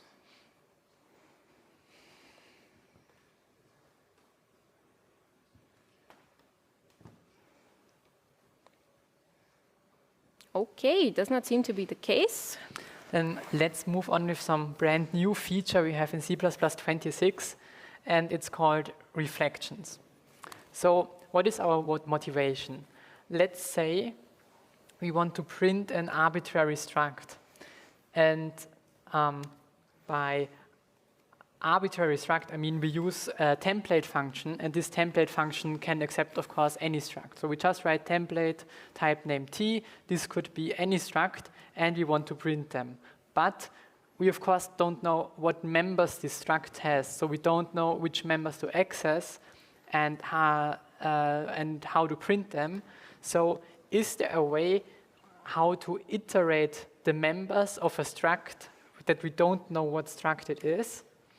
And well, yes, there is now. We can use C++ reflection. So how does this work? The basics are that we can represent expressions as reflection values, or short, just reflections, which then are of type std meta info. And this is done by the prefix operators with 2 of these symbols, which gives us whatever we write after it as a value of std meta info, which we can then expect to inspect with some functions to figure out what this is. And we can sort of think about this like that it lifts something that is an expression into like the reflection value domain, where we then have all the information, where this thing is not the thing anymore, but information about this thing. That's why it's called meta.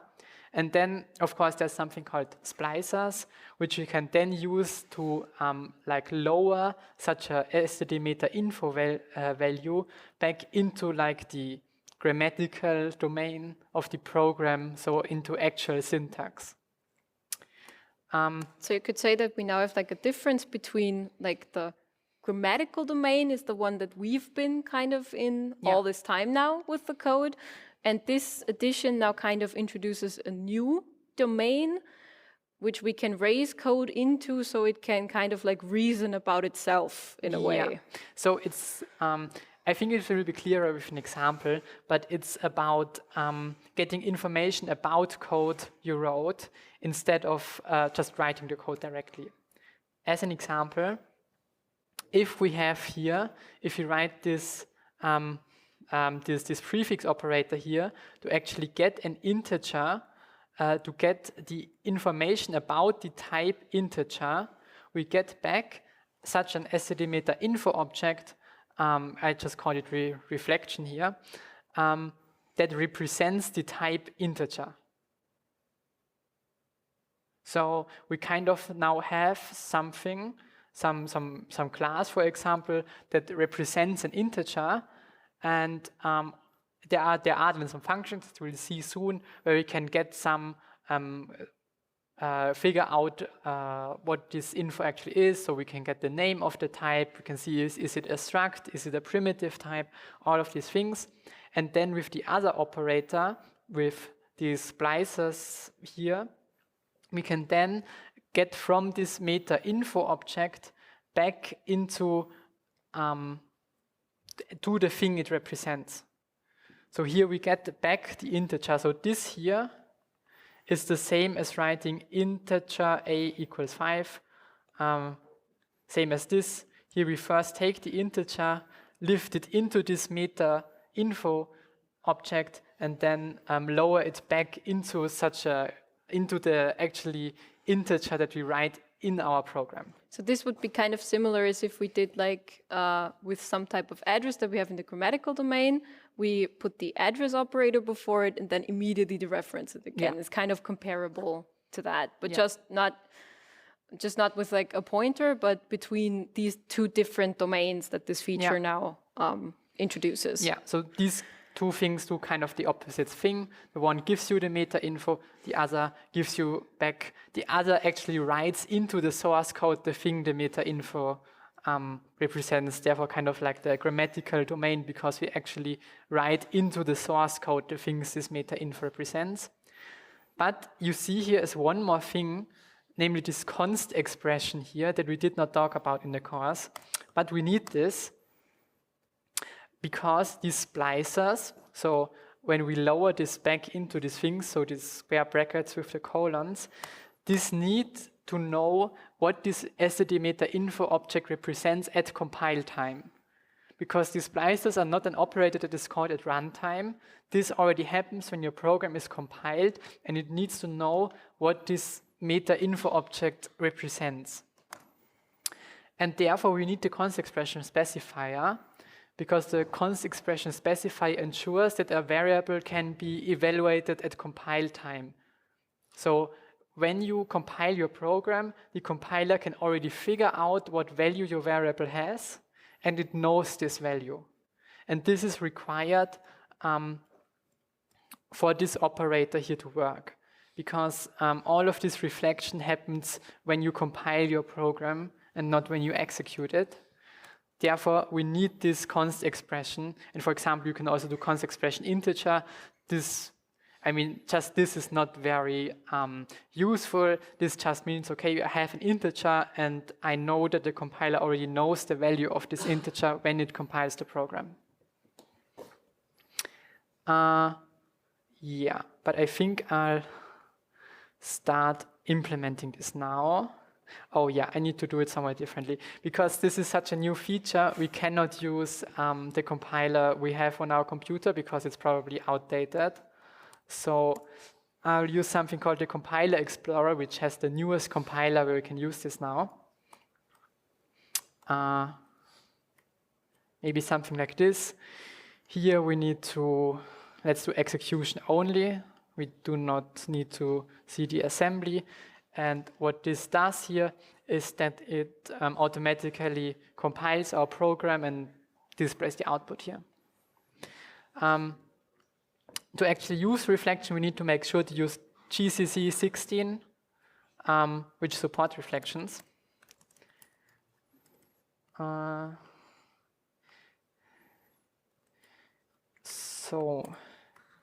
And what we need now is we need to include the meta library, which includes everything. Oh, I shouldn't press save because this downloads the website, which includes everything that we need for our reflection. So let's say, for example, I have some struct my struct. It contains an integer a, let's say a string str and a double b. So it just contains some type. We should probably include string. And okay, it's compiling. It automatically compiles, so it seemed to work. Maybe we can try printing something. And we can see that if it runs our program and then displays any errors or the output. So here we need IO stream. It compiles, it runs the program, and okay, we see the output here. So our goal is to write a templated function which can print our struct. And it just takes our struct, and then it should print it. And of course, we'll call it here, print struct, and then yeah, let's give this some values, maybe 5, string, and 5.5 or something. No, try to save it. And then pass it to print struct. Okay, and it compiles. So the first thing we probably want to do when we want to print any struct, we want to print the name of the struct. So how do we get the name of this type? Well, there is a thing called in SAD meta. I think it's display string of. And then in here, we actually need to pass a meta object. So we can now not do something like this. No, not saving. Because this is like our actual struct. Yeah, okay, we need to pass also f reflection to turn on reflections, and we need C++26. That's how new it is there. We need to actually include an actual extra parameter to even activate it. Yeah, we need this compiler. So these are the compiler parameters we need to pass. And yeah, here it already says, okay, we cannot directly pass our struct to this because it expects SAD meta info. So how do we do this? Well, we can now create a variable that represents the type of our struct, like this. And now this variable is of type SAD meta info. Maybe I can even make this explicit and then pass the struct type in here. Now this still won't work because I mean, it already tells us here we need to declare it const expression because these things, these reflections only work at compile time. And here we are trying to create a variable that is a runtime variable. But what we want to do is have this variable already available at compile time so we can get the display string of it. And now it compiles. Let's try to print this.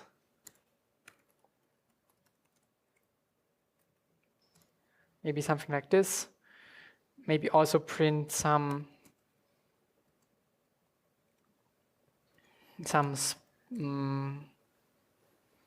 yeah, let's print some colon, and then you want to print all the members. Yeah, and we see it prints my struct. So we actually got the display string of this struct through this SAD meta info object. And the important thing is that this is a const expression because all of this happens at compile time. And when our program is compiled, this call here is already replaced by the concrete string that is the name of our struct. So at runtime, it's just like here we would, if we would here just write the string that is our struct, the name of our struct. Yeah. The next thing we want to do is we want to loop over the members of our struct. So how do we get the members of the struct? Well, there's a function called non-static data members of. I'll put this in a new line. And meta non-static data members of, and then we need to provide the type that we want to get the members of, so the meta info object of the type we want to get the members of, and we need to provide some context of how we want to access the members. This is just for if we can access private members or not, and we don't really need to think about this now, and we can just get the current context access context current. So this now just represents the current context where we try to access this. So if we used something like a class, for example, instead of a struct, we would have to worry about what we put there. Yeah, if we use current context, I think it should work like this, that if we are outside of the class, we do not get the private members, but inside of a class, we would get the private members. But of course, this context, instead of current, you can also use something different to outside of the class access private members. Yeah, and here it already tells us something, namely that for some reason this non-static data members refers to a result of operator new. What this means is that this actually returns a heap vector, and C++ does not like having the heap vectors at compile time, and therefore we need to call define static array something like this here. And what this define static array does is that it turns the vector that is returned from here into a static array. So at runtime, this would just look like if we would hard code the array of members here. So at runtime, this would just be like something, if we take this array and then, I don't know, of course this is some reflection now, but it would be like we just hard code these members here, because the compiler at compile time transforms this. Okay. Now, how do we loop over this? We cannot use a normal for loop because now these members are such a static array that we have const expression at compile time. To actually loop over them, we need something called the template for loop. And what this does, instead of a regular for loop, it is evaluated at compile time. So instead of it being like any other loop where if you run your program, it iterates in your program until the loop is over. The template for loop is sort of like unrolled at compile time. So it requires the condition you have in your for loop to be a const expression, to be known at compile time. And then it can figure out for how many iterations your loop would run, and then it just copy and paste the body of the loop like that many times into your program. So it's somehow like, if you would just manually go in and replace and remove the for loop and then just copy and paste it as many times as you need it. But the cool thing is that here now, with template for, of course, const expression, we can now loop over this static array.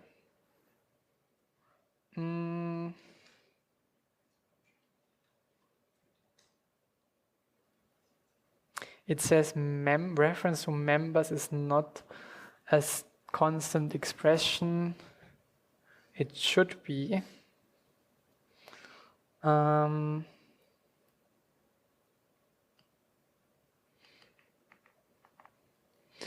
Maybe let's just try to copy it directly in here.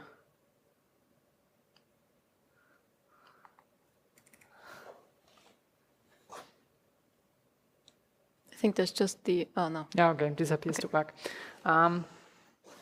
Yeah, apparently we need to do it directly in here for this template for loop to work. Getting these template for loops to work can be a bit difficult. That's why we also did not include any exercise like this in homework 3, because this can very quickly lead to errors if you do not do it exactly the right way, and these errors are often very hard to figure out why it does not work or why something is not like a const expression or at compile time evaluable, yeah, it can be a bit tricky. So, and now we just want to print it.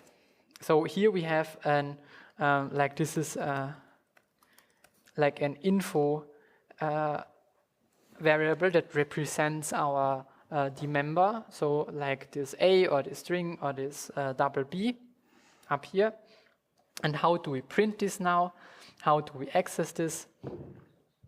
Well, what we do is we can just take the struct and then use these splices. Maybe let's also indent it. And then use these splices to turn this info object about a member back into like source code that represents accessing the member now for our struct. And now we can already see here on the right side that it actually prints all of the things that we stored in the struct. And we can see we first have an integer 5, a string with the value string, and then a double with 5.5. Then, of course, we could, of course, extend this and do something like getting the display string of the member and then printing this.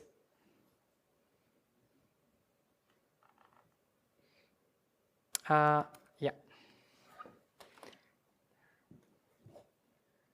and now we can see that, okay, we first print the name.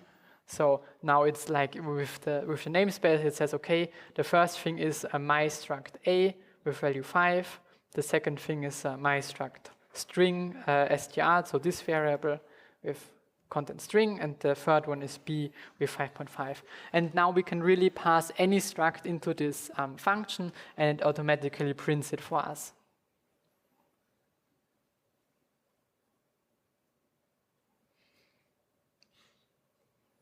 Yeah, if there are not any questions to that, I would move on. In the slides, you will also find a function for reading from the command line any struct, so reading in any struct from the command line. It's very similar to printing it, just that instead of cout, you do cin. Okay, then let's move on to our last topic for today, concepts. I think this one is also something very nice with templates. So what is our goal? The print array function that we had in the vector before? Yeah, if you think about it. Yeah, the vector.hvp and the main CVP though, with the templates, yeah. Yeah, I will do it in the templates, right. So cd rcd in the templates. Oh, like this. Here we had this print array function here. And this just now, this function only actually works for types that have overloaded the output operator. So if we, as we've seen before, if we pass to the print array a vector, maybe if I remove some things here,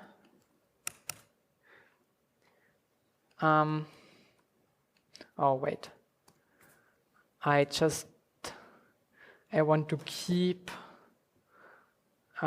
to keep actually keep the student thing. Now, if I want, if the student did not overload the output operator, we would get a weird error that in here the student somehow needs the output operator and it does not work. Could we write this function, template this function anyway, so that it just accepts types that overload the output operator? And this is what concepts are for. So we want to restrict the template type only to ones we can print, and then we also want to support any range and not just vectors. So, and the solution are these concepts. And this allows us to put constraints on types. So,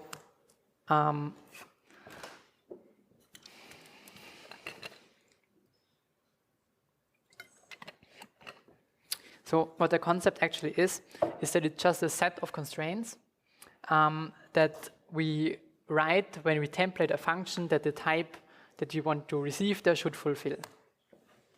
How do we define such a concept? Well, we first say template type name t, so we template the concept.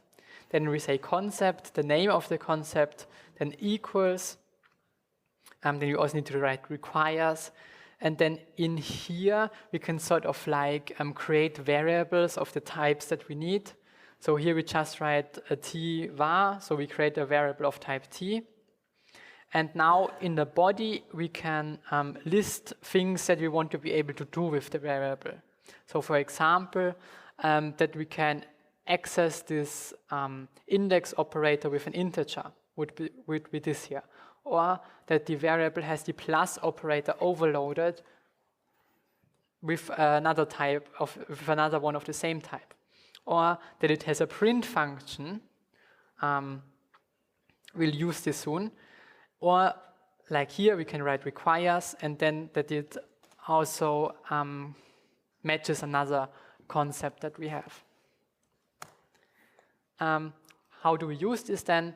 Well, when we template a function, we can write requires, the name of the concept, and which template parameter we want this concept to apply to.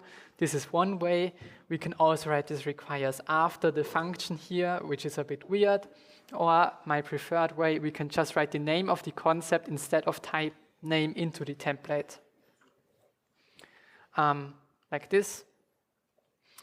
Or if we use auto for templating, we can just write it before the auto. So there are many ways to do this. I'll use this one here instead of type in writing the name of the concept, or this one here where I directly specify requires. Yeah.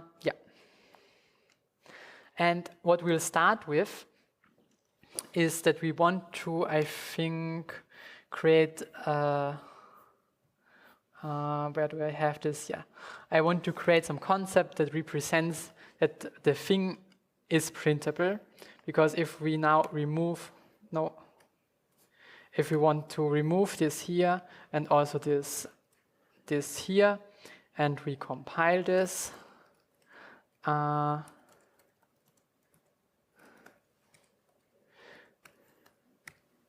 think we need C++23 for concepts.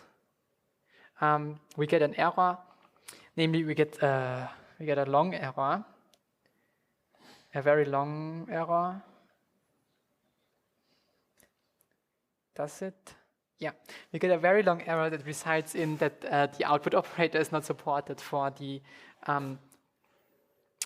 student, but with concepts, we can clean this error up a bit. Namely, we can just specify in here that we want it to be printable, and then we would actually get an error when we call the function and not somewhere in the templated function when we actually try to use this output operator. And to do this, we'll create a concept printable, and we'll template this with the type name here, and then we say requires t, and then, I don't know, our variable. And what we do in here now is we say, okay, we want that the variable of this type t needs to support the output operator. And if we compile this now, we get the same error because it tries to all these overloaded output operators.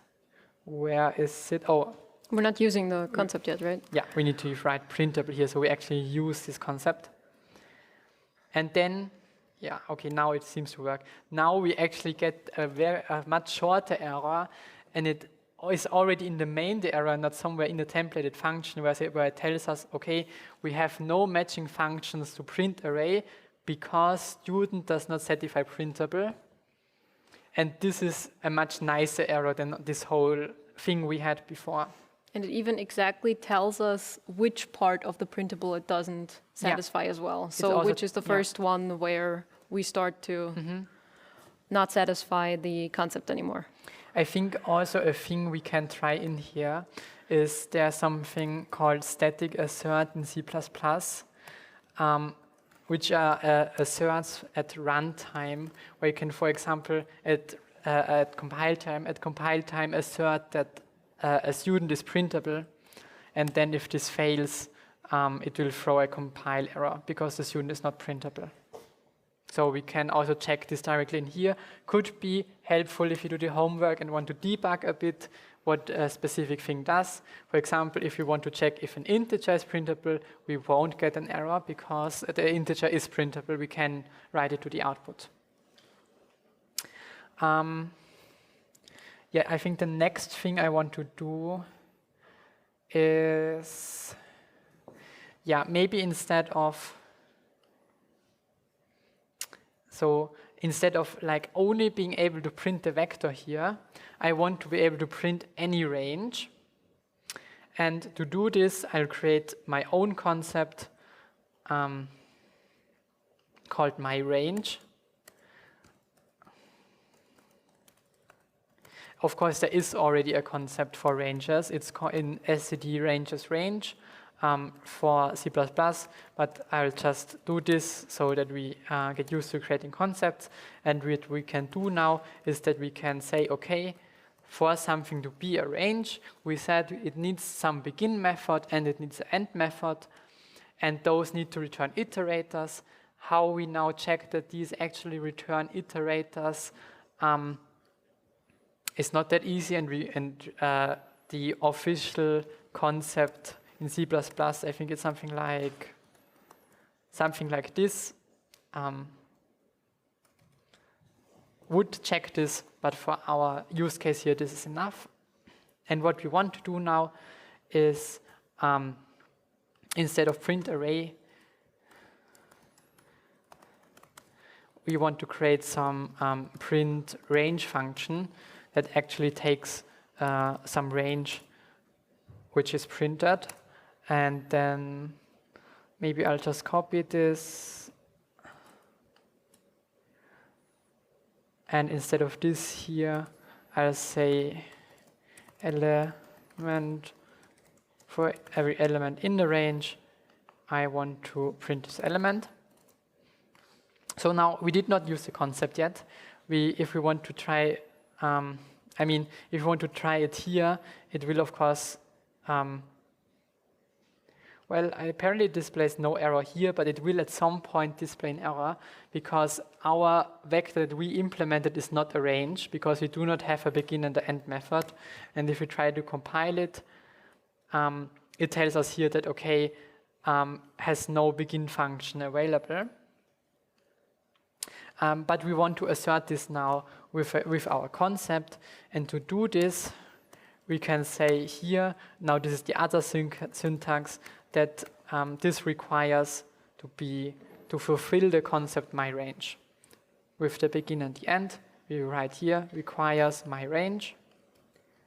And if we execute this, we can actually see now that we get the error not even here in VS Code, and we do not get the error in somewhere in the templated function, but when we call the function print range, because the vector is not a range that we have here, and therefore I will now change it to some standard vector.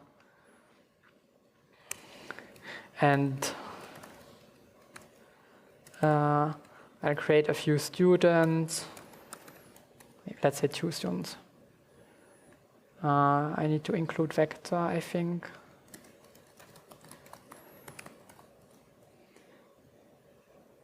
Yeah, now we're using the standard vector, and can remove this. And now we can see that the print range works. So it tells us that the students that we have here is actually a range, hopefully. Oh, we need the type here. So vector student is actually a range. So this works. But of course, because our student does not have an output operator overloaded, we again get this very long error message that points us into the templated function at the cout. Now this is a bit tricky now, because what we want to do is that we tell that what the range iterates over, we want this to actually be printable, but T is the range and not the element of the range. So how do we do this? And C++ has something for this. We can say in SCD ranges range value T of something gives us the value, gives us the type the range iterates over. So using this sort of like template function or this concept, this gives us back the type this range iterates over, and we can then check, is this printable? And now if we compile this, we again get a much nicer error where it says, okay, we cannot call print range because the constraints are not satisfied, because SCD ranges range value vector student. Here it says aka student. This is very helpful. It actually displays us which exact type this is, does not satisfy printable. And now, okay, I mean, yes, this was nice because what this allowed us to do is make the errors nicer and also somehow specify when we template a function what we expect there. So it's maybe easier to read.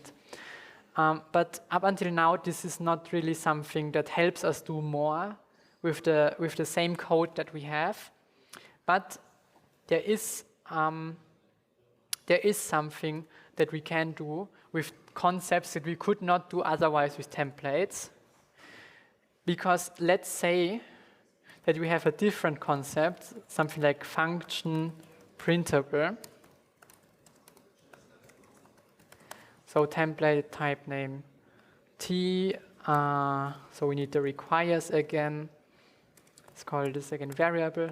And now let's say that we also want to support types that have a print function. So that do not overload the output iterator, but for those that we can actually call print. And this is something that was not possible before, because now we can create this a second time, this function a second time, and say, okay, for types that do not have the output overload, that are not printable, so have the output operator overloaded, but are function printable, so have some function called print, we actually want to call we actually want to use this print range function and then call the print method there. And this is not possible with standard specializations of templates, because with normal specializations we would say, okay, if the type is a vector of characters, then we want to do this differently. If it's a vector of integers, we want to do this differently. But here we can say, if the type is function printable, which is just this concept we defined, we want to do something differently. And now I need to check if our student actually have a print function. I'll create one. So in this sense, the concepts basically allow us to specialize even further, not just according to data types as we did before, but even according to implemented functions, implemented operators, and just further features that are given for the actual templated types that we're giving to template functions. Yeah, and now you can see that that this actually works. Okay, I did it a bit weird, but it actually prints out the array. And just by having a print method in the student is enough. Because it will automatically see, okay, this function is not applicable, because student is not printable, because we removed the output operator. So printable is not true. It does not have an output operator, but function printable, which is just a concept that requires a print function, this is true, because our student has a print function, and therefore it chooses this print range, and we can call the print function on this. And this now works with any class or struct that has a print function. So we could, I don't know, create a second class rooms that has a print function, and this would also work. So maybe let's look at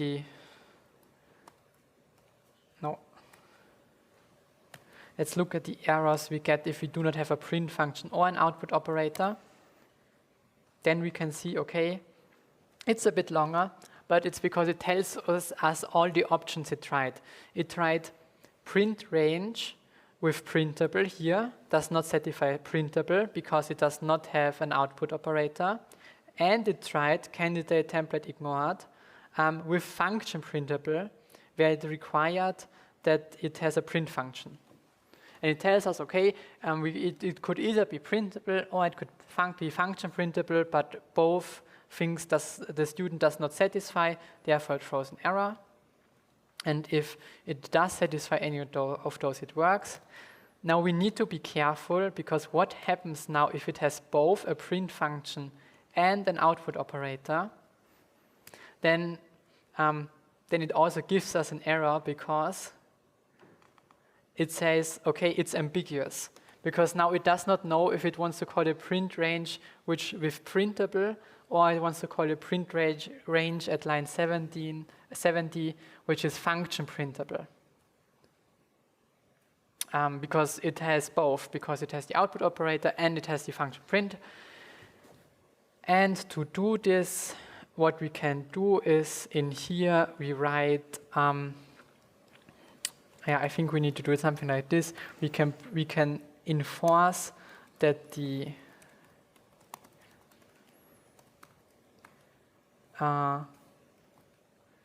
value, that this function with the print function is only called. There's just the range in front of the value missing, the range value t. So it's range is range value t. Oh, it's range is range value t, like this? Yeah. Yeah. Oh, yeah. And now here we can specify that we accept any type that is a range, and where the value we iterate over is not printable, but function printable. And now if we compile this, it's not ambiguous anymore, because if it's printable with the output operator, then this is false. It will not take this function, it will take this function with the normal printable, but if it is not printable, it will take this function because it's function printable. And now it again works. So we need to be a bit careful with these concepts, because it allows us to really specify the types we want for the function. But if we then somehow, for some type, multiple functions that we try to implement applies, then we get an error because it says, I don't know which function to choose. And then we can fix this by doing something like this, and we really ensure that only one of those two ever applies, because now this function is really only chosen when it's not printable with the output operator. Okay, that's it for the concepts. Are there any questions to that?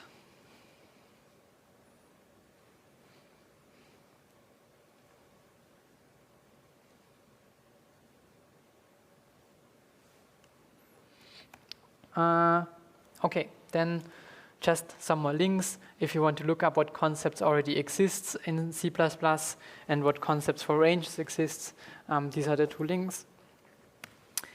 Then, yeah. Right, that was a lot. Thank you to all the people who stayed until the end.